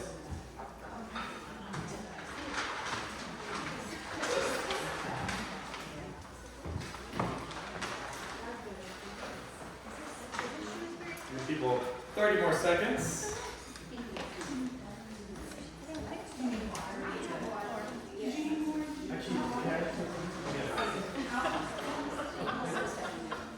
That's fine. Yeah.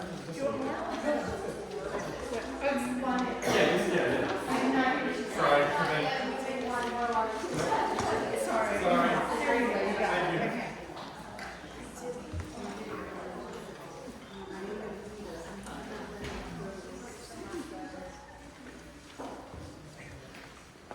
Okay. Okay, so the next part, we went through the mind sleep. There's a lot in sleep, a lot of scars you can have on there, I'm sure. The biggest thing with that is it's hard to know unless you track it. So Stephanie can definitely help you with that. She has the Oura Ring and other ways that you can track. So talk to Stephanie if that's something you want to do, because at the end of the day, that's the best way to know. So anyways, next part is detoxification. And this is huge for us in our practice. We talk a lot about this because not a lot of providers talk about it. And here's the problem, right?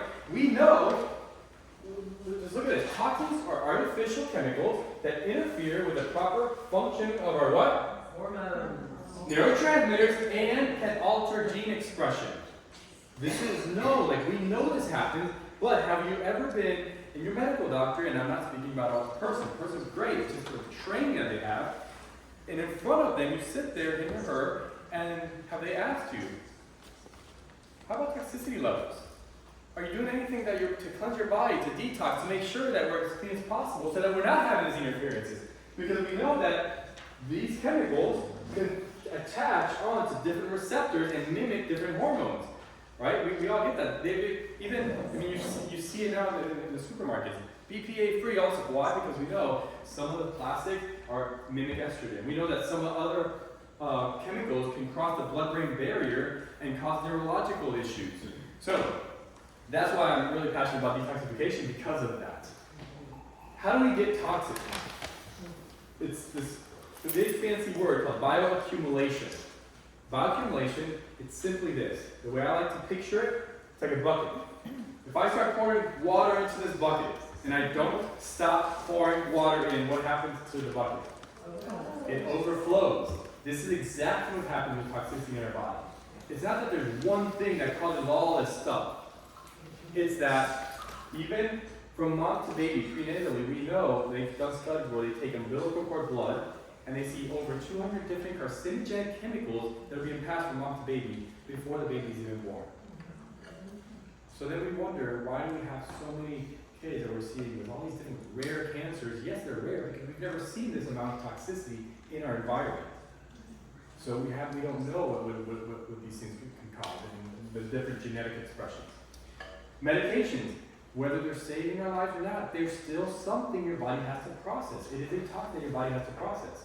So sometimes the goal isn't we can get off all medication, but sometimes we can cut it in half because you're functioning better. That's a huge win in a lot of cases, right? Heavy metals in our food supply and the things that we use. Toxic home, Dr. G, that's what she said when she was talking about the mattress given off, like, in our home, I got all the mattresses, we went to organic mattresses as soon as we really started getting into detoxification. One of the ones we like, if you want to write something down for whenever your use change, is S.P.A, and there's a lot of them out there. But S.A.A.T.V.A, that's a brand that we have and we like. I think the avocado mattress is another good popular brand out there. Could you spell that again? Yeah. S.P.A, S.A.A.T.V.A. Toxic foods and toxic vaccines. It doesn't matter where you stand with the whole vaccine issue. If you look at what's in them, they are toxins. So we recommend if you choose to immunize yourself or your kids, guess what? There's things you should do to detox the body in the process. And if you don't, well, that's another thing. You know, you guys have an option on. All of that causes overflowing, which leads to dysfunction. What's the definition of how dysfunction? Well, so when we dysfunction, we have dis-ease. Our body's not at ease anymore, which is what your body's always doing, trying to get at ease.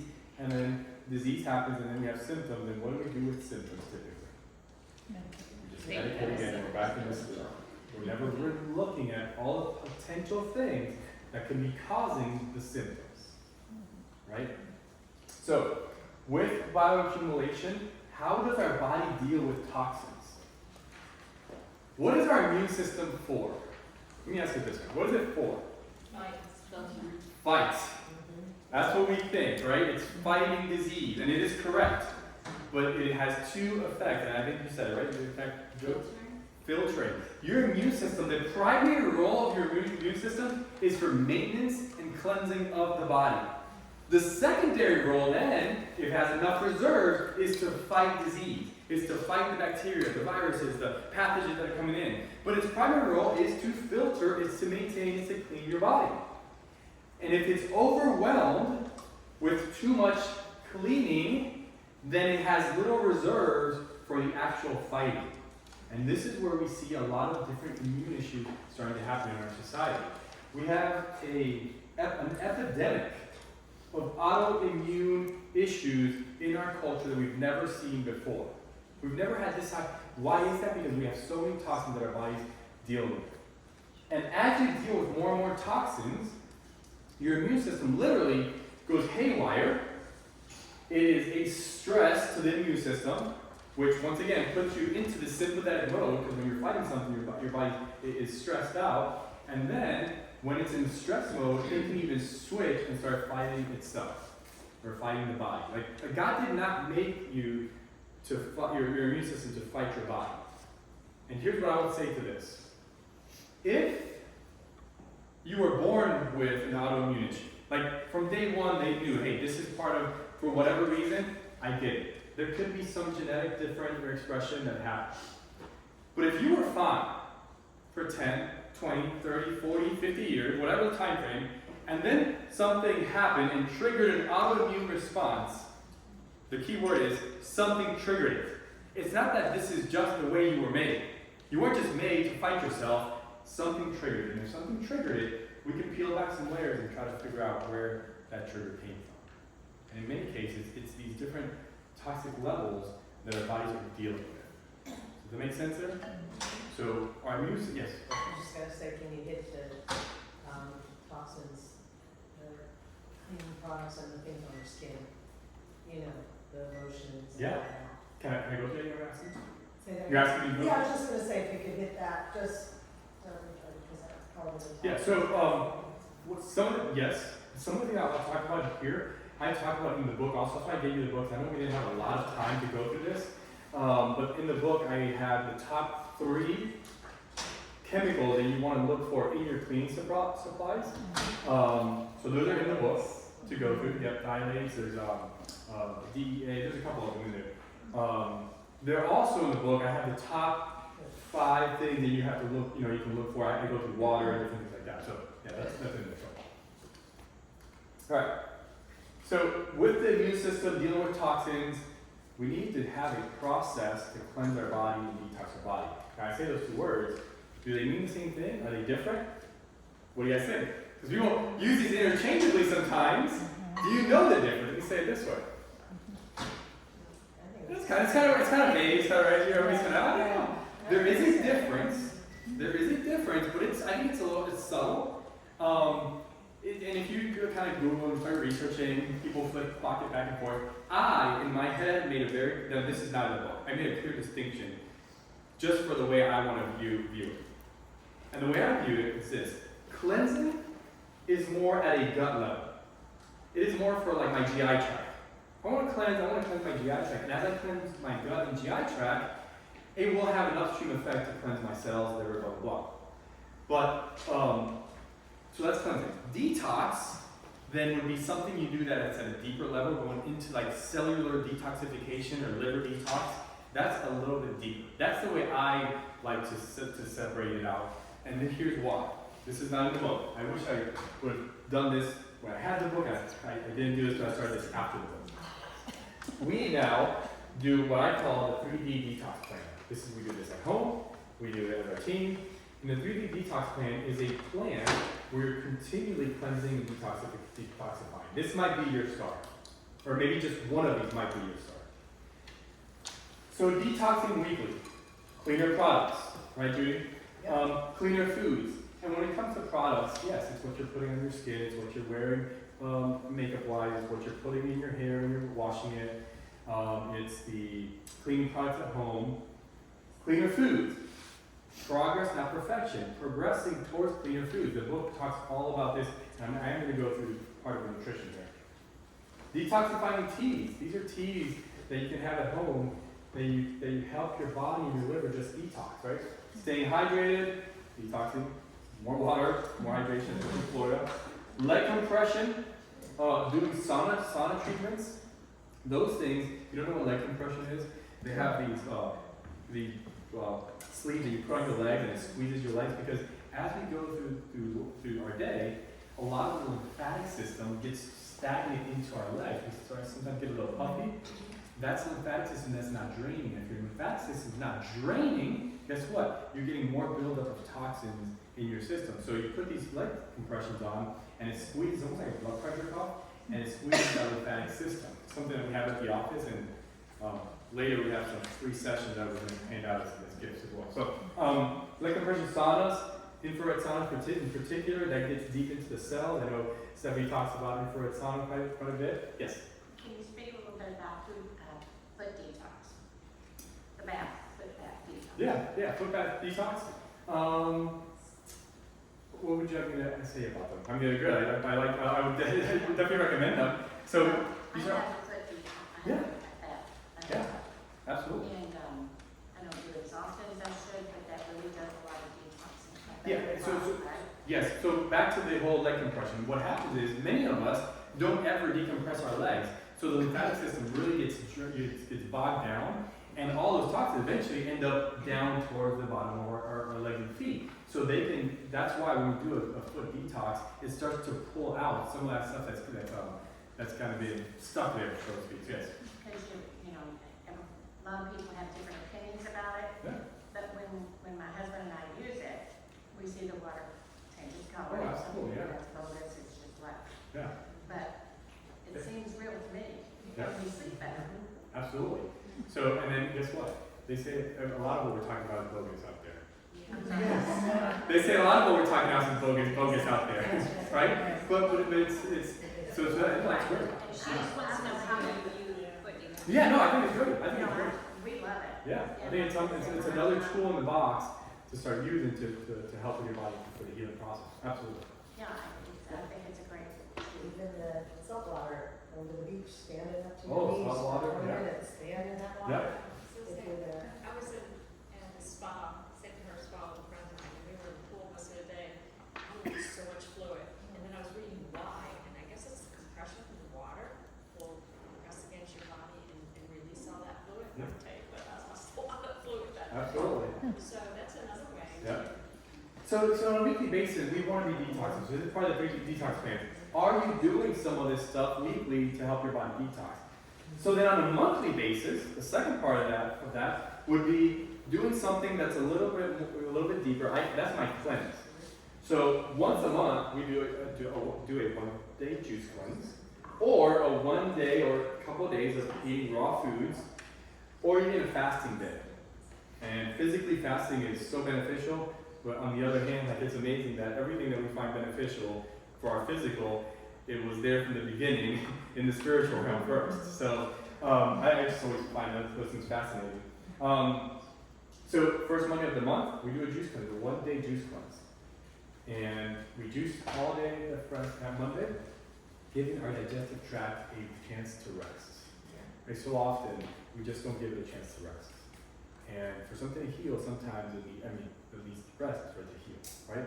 So weekly, monthly, and then on a quarterly basis, it's the book, the 14-day review. We do that quarterly to get deeper into the 14-day plan to really help you get into the liver and cell and detox the cells. So it doesn't matter how perfect you are and how, as far as the way you eat. The environment we live in is an environment where we're going to build up toxicity. It's just inevitable. So we have a plan that we can walk through, and this is a family thing. My kids, they're too young to do the full detox, the reboot, but they'll do their version of it. They know that at 14 days, we're minimizing all processed foods, no matter like this. And I love it because summer in particular, we vacation a little bit more, we're out, and we're eating not as good. And on my way back, it's inevitable. One of my kids from the back said, when we get back, we need to reboot. We need to reboot. I'm like, yeah, we do. So it might look different for them, but it's still possible, right? It's still possible, is the point. And it's just altering a little bit what they're eating. So, any questions with the 3D detox plan? Yes? On the juice cleansing, Yep. do you just provide little juice things, or do you do all the juicing yourself? And then the second one, the raw food, is that just what it sounds like? Just don't cook the food that day? Raw food, yeah. Okay. All fruits and veggies, organic fruits and veggies, 1 full day. We've done up to 5 days. Okay. Like it's a little bit difficult, but yeah, 1 day is really simple. It's something you can all do. And what happens when you do the raw food day is you're getting all of the nutrients and enzymes and all the things that are naturally there that will reestablish, help establish a good gut health, right? Because sometimes we cook so many things, we're losing out on a lot of vitamins, nutrients, minerals, enzymes. Really going to change. Yes. I'm just curious, what is your theory on 3 meals a day versus like eating every 3 hours something healthy? I've heard both theories because you seem, it sounds like you're advocating like more of a somewhat fasting thing, and I've heard that if you eat every 3 hours, then you're not as hungry and you won't be as inclined to overeat. Which way do you think is better? I don't want my favorite juices as well. I'll answer this. Can I answer that in the next section when I go to nutrition? Oh, yeah. Can you remind me when I go to nutrition that I'll answer that? No worries. Yeah, I want to get into the nutrition. That's a good segue. That's really good. I will answer that. As far as the juices go, actually I'll put it up here so I don't forget. Sorry. No, that's good. I eat out. So, as far as juices go, we bought a juicer. And that gets very cumbersome sometimes. So, yeah. Well, I think we can get the juicer either one, but the cold press would keep. When it comes to juicers, if you are going to buy one, I would not buy the high centrifuge juicer. It would be a cold press that crushes it. You're going to get more nutrients out of it. The other one can denature some of the minerals in there. If you're not buying one, because sometimes I just don't have time to buy one, it's a lot for a day of juicing. It's a lot of stuff, especially for a family. We will buy the juices, and you just want to make sure it's cold pressed, organic, not the high centrifuge one. I found Suja. It's just they have it everywhere. It's easy. Suja, the brand Suja, S-U-G-A. Or better than that is there's a couple local places. One of them is in Dunedin, Escape Route. They're amazing. I think for like maybe $100, $89, you get like a whole day of juicing, and they're awesome. Like they're freshly made, they're organic, they're great. There's a company too called Farmer's Juice. I was getting this, but Yeah. So we go back and forth. I make it most of the time, try to, but when we're just a little bit busier, then I just buy them. I try to get them from Escape Route. If not, Suja would be my other one. Alright, so maybe that's your start for some of us, right? Say one day a month, that's doable. We can all do 1 day a month, right? Like that's easy. Alright. The next portion was going to be the exercise portion.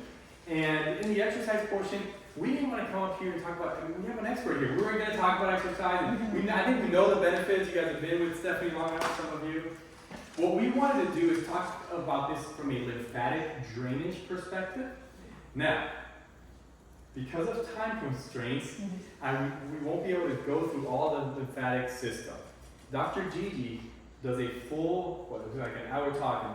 People loved it at the office on lymphatic drainage, the lymphatic system, how it affects your immune system, hormones. So one of two things.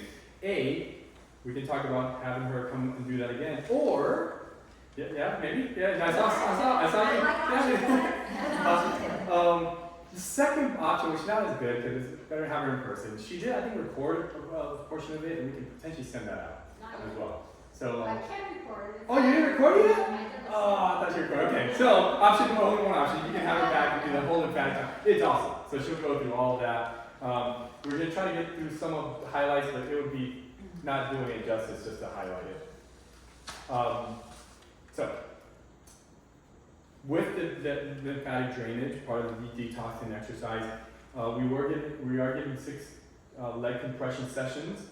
A card has 6 sessions in it, and we're going to do all the giveaways at the end because we have a whole kind of handful of things to give away. So, do you guys need a break, or can we move on through this? We're good? All right, everybody stand up for a second. Stephanie, can you give us maybe 2 or 3 posture poses? Yes, this is just a sampling to encourage you to Maybe 2 or come 3 to and then one of we'll our regular sessions so that you'll get a full body strength, balance, posture. Okay, consider where your shoulders are now. Roll them backwards, lift your heart to heaven, and praise the Lord for the air that we breathe, for the health that He has given us. Again, lift your arms to heaven and praise Him, accept His goodness. Have your feet shoulder width apart, your balance equal between your right and your left. Thank you, God, from whom all blessings flow. Bring your arms down, place them behind your back. Open up your rib cage, and then rotate your cervical spine from right to left, and then your ear to shoulder lengthening. Extend the opposing arm, feeling the length all the way from the middle of your finger, all the way up to your ear, and switch sides. We're going to bring our arms up one more time. We're going to forward fold. We're going to lay any burdens, any cares that you have. Leave them on the ground before you. Place our cares before our Creator, creating space in between your lumbar spine, feeling the lengthening in your glutes, your hamstrings, all the way down the back of your legs. And roll up. Deep breath in. Arms to heaven. One more time. Feet are together. Arms behind you. And I hope that one inhale, exhale was refreshing for you. I'm going to give the floor back to Dr. Serrano and a little sampling that we will put to choreographed movements if you join us at one of our postural bar exercise classes. Awesome. All right, nutrition. So back to Jody's question. What is the best timing to eat? What's the best food? What's the best nutrition? Years ago, before I had the book, I used to do a class called Thriving to 100. And what I did at the time was I did some research on what are, there's areas, there's blue zones, but there's also other countries that people live to 100. Like there's a higher percentage of people live to 100 in certain areas. So I tried to go through and kind of do like a study of what do they eat in all these different countries, and is there any commonality or similarities there? And as I went through that, I started to figure out like there's like a casein, I think a casein group, I think it was, in the Middle East, and it was a small little group, but all they ate was meat. Like 80% of their diet was meat, and I was like, okay, so that's odd. And then you come over here, and in Europe, there's a couple of places where most of it was grains. And you're like, what about this low carb craze? Like, how does that make sense? Like, and they're still healthy. And then you went, across the world to like, you went to Japan, like Okinawa, and they're like a lot of seafood and rices. So it was all over the place. I could not come with any commonalities. I was like, okay, that didn't work. So then I as I thought through this, I was at a talk at a church. I think there was, I don't know, a couple hundred people there. I'm doing my nutrition talk. At this point, I had the book, and no, at this point, I did not have the book yet. I'm doing this talk, and at the end, there's a lady raises her hand. It was Q&A time, and she raises her hand and she said, "That was a lot." I'm like, "Yeah, I'm sorry." And she's like, "Can you just tell me one thing to do? Just tell me one thing." And I was like, "Wow, like one thing out of all that, like a couple hours." And I just said, "You know what? If God made Eden, and if it's not done." Yeah. And I didn't think anything of it. I left. I don't know if it was a few months, 4 months later. I don't remember the time frame, but months later, I'm at Publix, and this lady comes up to me. She's like, "Hey, Dr. Serrano, right? You don't remember me, but I was at the group, and you did the call, and you told me just eat godly foods, and I did that." And I said, "Okay, awesome, great." And she's like, "Yeah, no, I did that. I've lost like 30 pounds. My husband got off 2 medications, and blood pressure, cholesterol medication." She went through this whole list of things, and I'm like, and that was like a light bulb moment for me. I was like, you know what? When you study all of these different, and I went back and looked at all this, they ate meat, they ate this, the commonality was, it wasn't if they ate carbs or meats, or the commonality was that all of the foods that they were having were local to the region, and it was God-made. It was not altered by man. Eat like Eden, right? What? Yeah, it was not altered by man. Even the meats, they were free range, organic. Like that is, I think, the key, and that's what the book's really about. It's not. I think that the different cultures, it's different for lifestyles, right? Some of those cultures, they had to go hunt their meat, bring it. So there's a lot of fasting that they did because they didn't have food sometimes. Other cultures, they eat small meals a lot throughout the day. So I think it's an individual thing. I think it's a lot of the tool that you have, you can test and kind of see, hey, if I eat a lot of little meals, do I sleep better? Do I have my hormones in better balance? I think it's very individual. So that's a different question to say this is the way to do it. I will say this, there's a lot of research for women on fasting, how it is okay in the short term, but it's not good long-term fasting for women, especially younger women, or maybe going to menopause just because the hormone balance is there. So I will say that it's okay to fast, but it's not a long-term solution. Yes. What do you think about intermittent fasting on a regular basis? That's what I was talking about. I didn't say intermittent fasting. That's exactly what I'm talking about. Intermittent fasting is great. It's great at a short, so that's like in my book. I'm talking about intermittent fasting, and I like it 2 weeks at a time for a female, and then take a little break, still eat healthy, and then go back to it. Like that's a much better way of doing it for females. Yes. Questions? Hopefully that answers your question. And so the book, a lot of it is, there's some recommendation plans. There's 2 plans in the book. There's like the 14-day reboot plan, which is 14 days just to cleanse. And then there's a fun plan, a functional nutrition plan, which basically is eat more God-made foods. That's it. And then I have a list of all of them. So, all right. So with that in mind, that's the book. One of the things that I think a highlight from the book that I love is lateral shifts. Lateral shift, it's not like, with God-made food, it's not like I'm saying, hey, you eat ice cream, lateral shift to broccoli. We're not saying that. We're saying, if you guys like ice cream, you can make a step to the side, a lateral shift to healthier versions of ice cream. We used to make ice cream, and now you can get them at Publix in different places. We used to make healthy ice cream at home with other natural sweeteners in it, and my kids loved it. I put macadamia nuts in there, I put all sorts of healthy things for them with good organic different milk, stuff like that. So lateral shift is just like, you're doing something. You like Lay's potato chips? That's pretty toxic for you. But we can laterally shift to like a siete chip, or like it's something that's maybe like something that's cooked in avocado oil, not all the preservatives and all the stuff over here. Make sense? So you're not like giving things up, you're just shifting from, hey, this is what I love, and we have pretty much found a lateral shift for everything nowadays. So what I wanted to do, give you something to help you along. So if in your packet, you should have a food chart.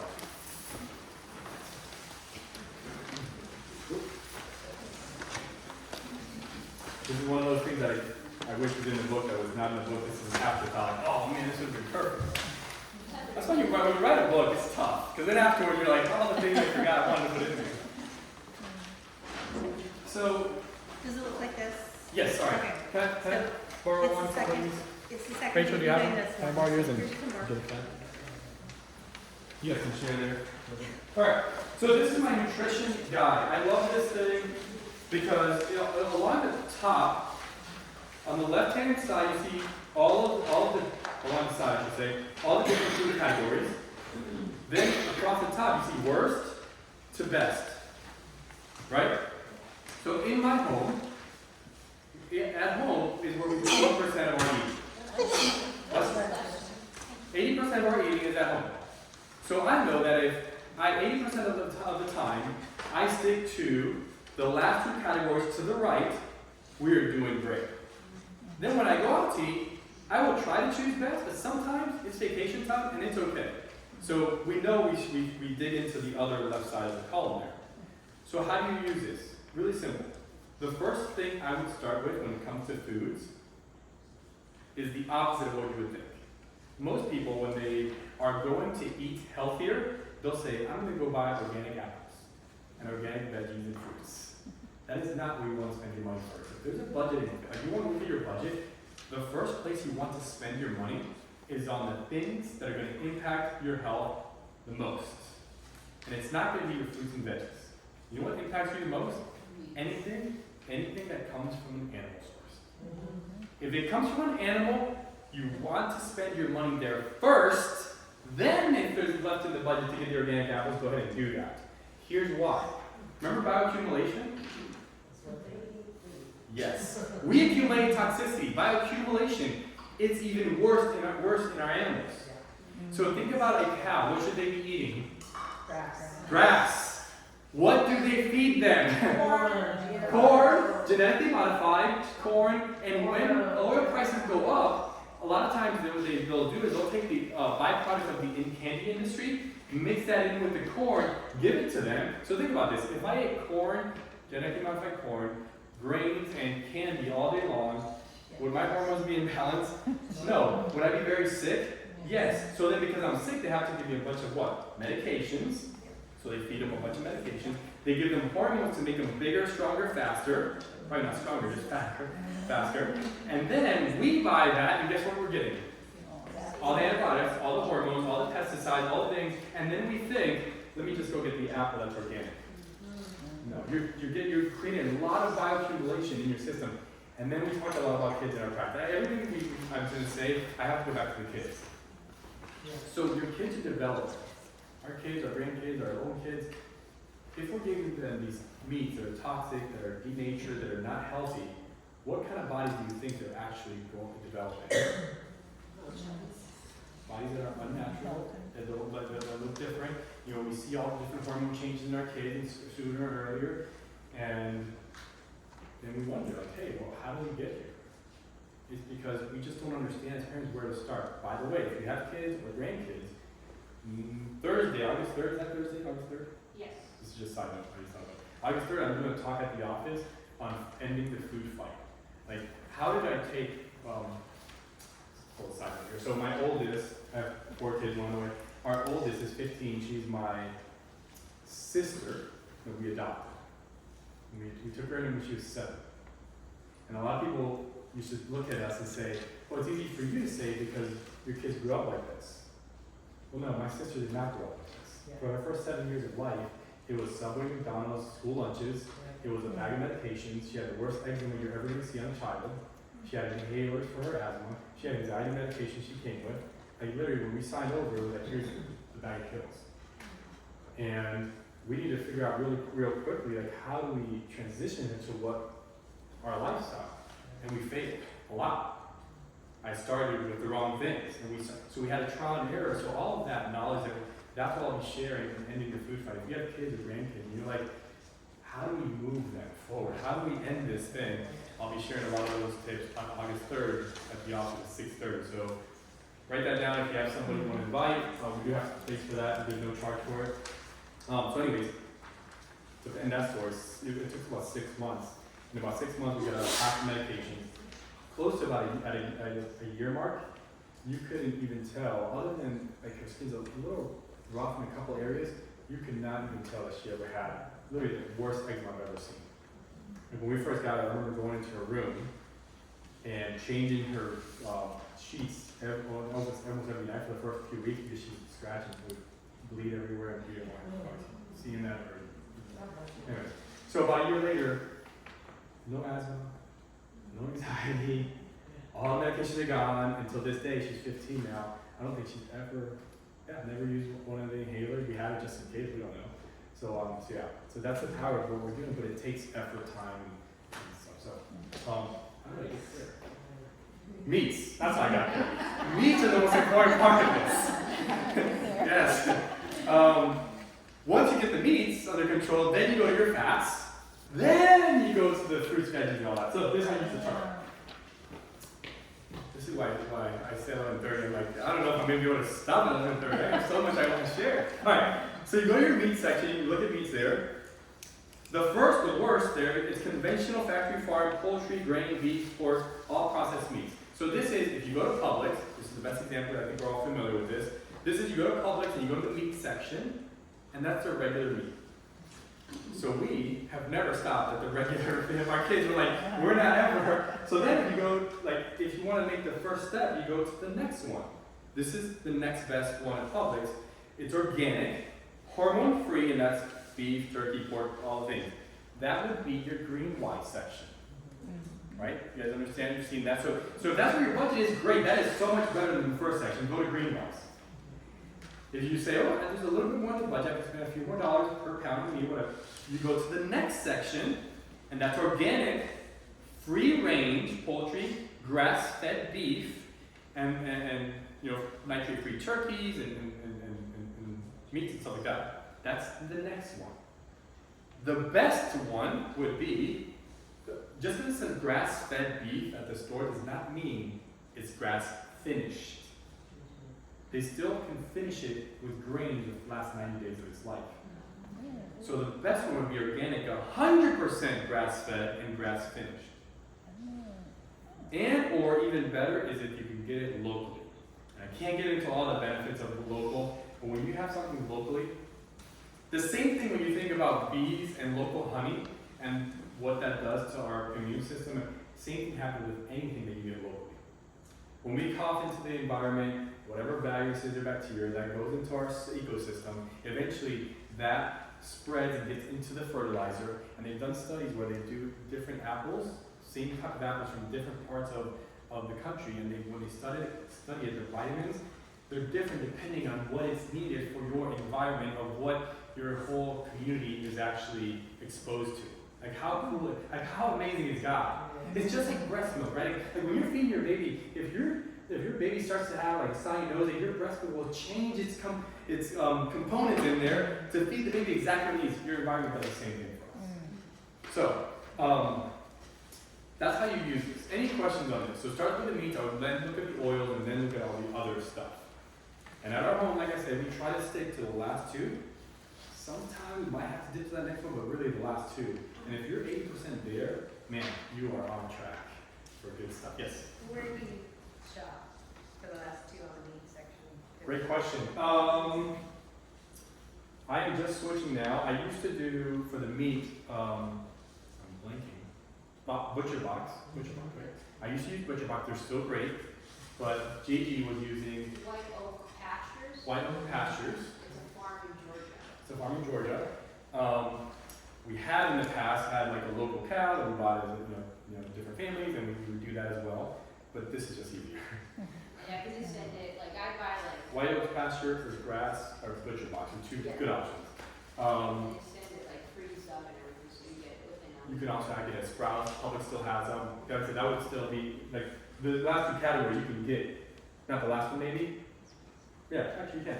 Publix and Sprouts and different places will have those. Awesome, good stuff. Helpful? Yes. Maybe that's a start for some of you. All right. Oh, this is part of the book stuff here. I'll let you read the next few of the book. Is it? Are you already? It doesn't matter. Just All right. talk. Let's Okay, we got 10, 15 more. Okay. All right. Okay, let's do this one here, and then we'll end with some fun stuff. So, when we talk about testing and we talk about doing blood work, a lot of times we talk a lot about the red light testing. This is what they test medically, and we need that. That's your glucose level, your white blood cell count, RV, all the things, CDC, all that stuff, right? So that's good, but here's the problem. That is a snapshot of do you have disease or don't you have disease. It doesn't tell me anything of what's happening functionally in the body. What do I mean by that? Well, if I have a glucose level of 99, I am 1 point away from 100, which now puts you in the diabetic zone. So what we look at when we look at blood work is we look at functional ranges. And beyond that, once we look at a blood work, we want to then look at also yellow light testing. Yellow light testing would be functional testing. What is your body doing functionally to keep you either going toward the green light of health, or functionally, are you slowly progressing to the red light before the bottom falls out, right? So baseline testing for us in the office is I'll have you bring your blood work in, we sit down one-on-one and go through that, see where it's at, but then we say, okay, we need to do some functional nutrition testing to see where are you lacking or where's your body maybe not doing exactly what it needs to be doing. So, talked about this earlier, metabolomics testing is testing that looks at vitamins, minerals, amino acids, gut health panel, mitochondrial dysfunction. This is at the cellular level. How are you making your energy? How's your energy being made? Oxidative stress, toxic exposures, adrenal support markers, metabolic pathways for carbs or fat. Some of us have the system that we can have more carbs, and some have the system where we should be having more fats and meats. We don't know that until we test. So we test over 90 functional markers, and then from that, we can put a very specific plan together to say, okay, this is what your body needs, regardless of what the blood work is showing. Now, in most cases, the blood work will start changing when we see that, and if it doesn't, sometimes we just have to continue digging a little bit deeper. Make sense? So, we'll go through that one. Any question with that so far, with the metabolic testing and functional medicine? I went through that kind of quickly there. Yes? Do you do it at your practice? We do, yeah. We do the functional testing, yeah. Any other questions with that? So earlier when I talked about this and hormones, that's what I was talking about. A lot of patients come in and say, I want the hormones tested, and that's fine, get a baseline.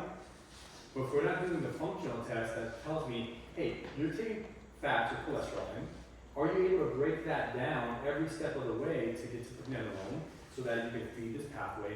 And that takes certain vitamins, certain coenzymes, and those are the things that we test. It's the in-between, not just is cholesterol high or low. And when you test it in between, if there's a kink in the chain, we can plug that, plug in whatever the kink is, to help it, flow through that, and then your body starts to heal and function better. So when you hear functional medicine, or that's what they're doing. That's what we're doing. Can you use your insurance for the labs, or no? Not for that lab. No. Yeah. Typically, and there's another thing. So for that lab work, it's like the what do you call it? The retail kind of thing is about $1,000, $1,200 for it. We can go to $520, I think, for that lab work. I think it's $520. Might be a little less. It used to be more, and then we switched to a different company that we were able to lower the price. So, yes. I just wanted to share that I'm just running on Dr. Gigi, my chiropractor. I've been with him for 4 years, recently 15 total, I don't remember. Anyway, I've done all this stuff and it really, really, really works. I've done the metabolic, they adjust me every week, my husband also, they're amazing. Thank you. So, Yes. yeah. So if I've gone to a root cause functional Great. Yeah. medicine place, because I had some issues, and I wanted to get to the root cause. Do you think they did all that complete testing when they did? Potentially, yeah. Should have been, right?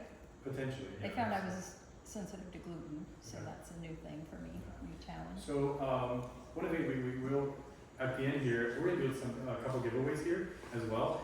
And if you guys want, one of the things we were gonna offer and do is Dr. Gigi and I this week, we will open our schedule. We have lunches that we kind of kept open for Monday, Tuesday, and Wednesday to just give you guys a call if you want to talk individually, if you have like 5-10 minutes of something you wanted to discuss or a question or something like that. So then if you had like blood work that you've done or whatever test, you can email them and we can look and say, oh yeah, they did that. That's great. They did a good job. So yeah, so we can do that. And then we'll do 5, 10, 15 minutes, no charge this week. There's a lot of us, so it'll take some time, but we can open that up for you guys. So. Awesome. Last one, nervous system. We've done all of this stuff here. We kind of hit on those. This one, a lot of people don't understand or don't do or have misconceptions about. Remember, we have to go back to this. We are stuck in a sympathetic tone. And when we're stuck in that sympathetic tone, that's a nervous system issue. Your nervous system holds all that in. Earlier I mentioned Christina. Christina came in, she was about to spend $5,000 on functional medicine, and because she did the thyroid, had all the symptoms, nothing was working, and she came to a class like this, and she said, when I went over the nervous system component, she's like, I think that's where I need to start. And I said, yeah, and I'll show you why here in a second. She started, we didn't change anything nutrition-wise, we didn't change anything of her organic foods, nothing changed. The only thing that changed is she started getting adjusted in the middle part of her neck, where we saw in the x-ray that she had a subluxation, which I'll explain that in a second. Those nerves go directly to her thyroid within, a couple of weeks. She just came into her re-exam, she saw tremendous changes. She's like, yeah, all the symptoms, all the thyroid symptoms are gone. I'm sleeping better, I'm doing better, so this is the one thing that if you haven't tried or done this and you're having issues, we have to start with the one thing that controls everything. And where did God put all the control? It's our brain, right? You can see something here. Our brain. It controls everything. For the heart to beat, lungs to breathe, for your system to digest the good food. Every single message goes from the brain, down the spine, out through those nerves. It happens no other way in our body. So if we're in this sympathetic, in this stress response, we know that when you adjust the spine, these are, go back here, spinal adjustments and stress. The Journal of Orthopedic Research published an article in April 2014, changes in biomechanical markers after spinal adjustments. Literally, they would adjust the spine, and they would do blood work before and after, and all the stress hormones would come down. So as soon as you get adjusted, if you've been adjusted before, you feel this thing, you're like, ah. You feel taller. Yeah, you feel taller, you're like, oh. It's because literally your hormones just did this over the parasympathetic side to heal, to rest, to digest. And when Dr. Gigi says, a lot of times patients come in, the first adjustment, they come back after that, and they're like, I slept better than I've slept in a long time. Yeah, because for the first time, your nervous system went from this sympathetic response to this parasympathetic stress, or rest, heal, and digest response. And it's probably hasn't been there for years. So that's just on the stress side. Then you go to how it impacts all the organs. We know that from the back, we should have a nice straight, tall spine, right? If my spine is twisted or bending to the side, what's happening to those nerves there? There's pressure, there's pinching. If that nerve goes to the heart, is there any possible way the heart's functioning at 100%? No. And when you start to lose function of something, eventually what? Leads to disease, dysfunction, and then you have symptoms, and then we go take care of the heart, and we never take care of the root cause, which might be a spinal condition. One of the biggest things we see from the side, we should have, I do it this way, a nice rounded curved neck, right? What do you think? So, back to kids. When I first started practicing 15 plus years ago, if I took an x-ray of a teenager, how many do you think had a curve like this? 15 years ago. A lot, right? 80, 75%. If I take an x-ray of a teenager today, how many do you think have this curve? Or have this, or worse, it goes the other way? Give me a percentage. Which one? 75. 75%, I would say. At least, maybe more. And when you're in this position, you're literally crushing the spinal cord in there, which is giving life to the body. I love this. I love medical terms because they always mean something. And this is not a chiropractic thing. This is a medical term. If I gave you the term arthritis, break it down. Arthro means joint.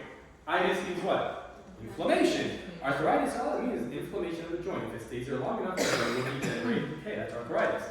This is the medical term for a spine that's out of alignment. It's called subluxation. Why do I love this term? Break it down medically, right? Sub means less than or below. Lux means light or life, and this is just motion. So when you have this life and this light that God's given you, that's that spirit that He's given you, that breath of life, and we have a subluxation in the spine, we're literally decreasing the life flow or the light to the body. That's why the postural exercises are key. I said, you're going to do anything here, please teach postural exercise. And we're sitting, right?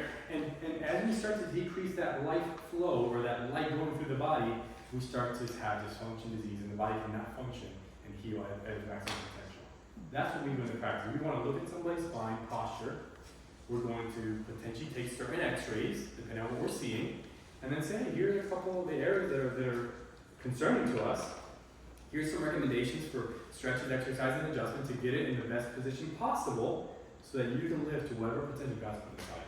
That's what the office is about. And then you add in the other layers of nutrition and detoxification, and now you actually have a plan to build health and not just fight disease for the rest of your life. Pretty simple. Makes sense, right? Yes. So, any questions about it? Yeah. Couple things. For those of you who are patients here, I want to put something in here because I know there's a handful of you. Benefits of wellness chiropractic care. Yes, as chiropractors, we'll see patients in pain and stuff like that, and we love helping them. But what we love more is seeing the families that have been under care for 4, 5, 6, 7, 15 years now. I've seen some families and see the benefits that it has over the years. This is just one of many studies out there. Positive results. A 7-year study showed that patients whose primary care physician was a chiropractor experiences the following positive results. 60% fewer hospitalizations. 62% fewer outpatient surgeries. Here's the big one. 85% less in prescription cost medications.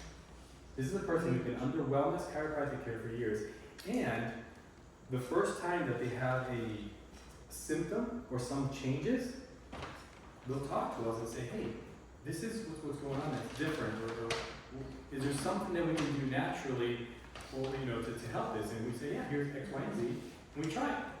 And in most cases, it helps. In the cases that it doesn't help, we'll be the first one to say, hey, it's time to go to Dr. Zelenko or to the next, and take the next step in that case. And we've done this with thousands of families, and this is where we believe the system is backwards. We wait, then we have to go to the hospital or doctor to give us a medication, and if that medication doesn't work, what happens next? They give you a different medication first. If that doesn't work, you go to a specialist that could do a different medication or surgery. And we believe that is so valid and needed, and it's essential, and thank God that we have all of those things. But if we flip that around and start like this, so much, 85% of it will be taken care of before we get to the true 15, maybe 20% that actually need those extra other things, right? So, yes? Yeah, no, it's good. Yeah. So I've been with them a long time, as I shared, and they, yes, he's not lying to you, of course, but they believe in, if you're already under a doctor's care and you're nervous, say, to not do that, but you also visit and are patients of theirs, you work together with them, with your doctor. Yeah, The doctor is sharing this, and you're sharing this, okay, well, maybe we meet in the middle, or yes, listen to that, and this, I just want to plug that. Absolutely, yeah. It's not saying. I know you're not saying, I just want to reinforce. No, yeah. I just want to give a plug to chiropractic, everyone here that's on the fence. One of my daughters received a serious head blow injury, and she was just declining. She had very bad migraines, finally recommended to chiropractic care. Her first adjustment on the table, I physically saw her take this huge breath as her lungs worked for the first time since the head injury, and I watched the color return to her skin before my eyes. It must be an alignment. Wow. Yeah. All right, so if you want to have your spine check, what that entails in this initial consultation, we do a posture exam, take the x-rays, and then at that point, we'll do adjustments if necessary and walk you guys through that. One of the things that we wanted to do is, for you guys here is, later on, like I said, we'll call you guys just chat about what questions you have, anything going on with you or a family member. And then at that point, if you wanted to get your spine checked, typically it's like $125 for the initial visit. We just do it for the cost of the X-ray, which is $50. So when we call, if you guys want that, just tell us, and then we'll get scheduled out, sometime this week or whatever. Let's do some giveaways, and then we're done. And then you can take it over, Stephanie. Everybody got some giveaways? Yes. Yes. All right. So can you bring my stuff over here? All right, here's how this is gonna work. I had another thing that I was gonna try to do for the giveaways, and it didn't work. The technology didn't work for me. So the only way that I got this to work, I think, is the only way. There's a text number to text that's associated with our office text line, and I forward it to my phone. So on the next slide is the phone number. And what I'm going to do for the giveaway, I have 5 of the leg compression, 6. Each card has 6 compression sessions. I have a bag of goodies here, and in the bag also you'll get a month of free wellness adjustments and a bunch of supplements, and collagen, shirts, all that stuff there, and an activated B and all that stuff. So anyways, when I click over, I'm going to have you put your name, phone number, text it to the number on there, and then I'm going to pick number 1, number 3, and number 5 to start with, and then I'm going to pick the other ones for the rest of the gifts. Does that make sense? Yes. And then if you guys want us to call you, those are the numbers we'll call. And we'll just call, and if you don't want to just block us, and that's okay.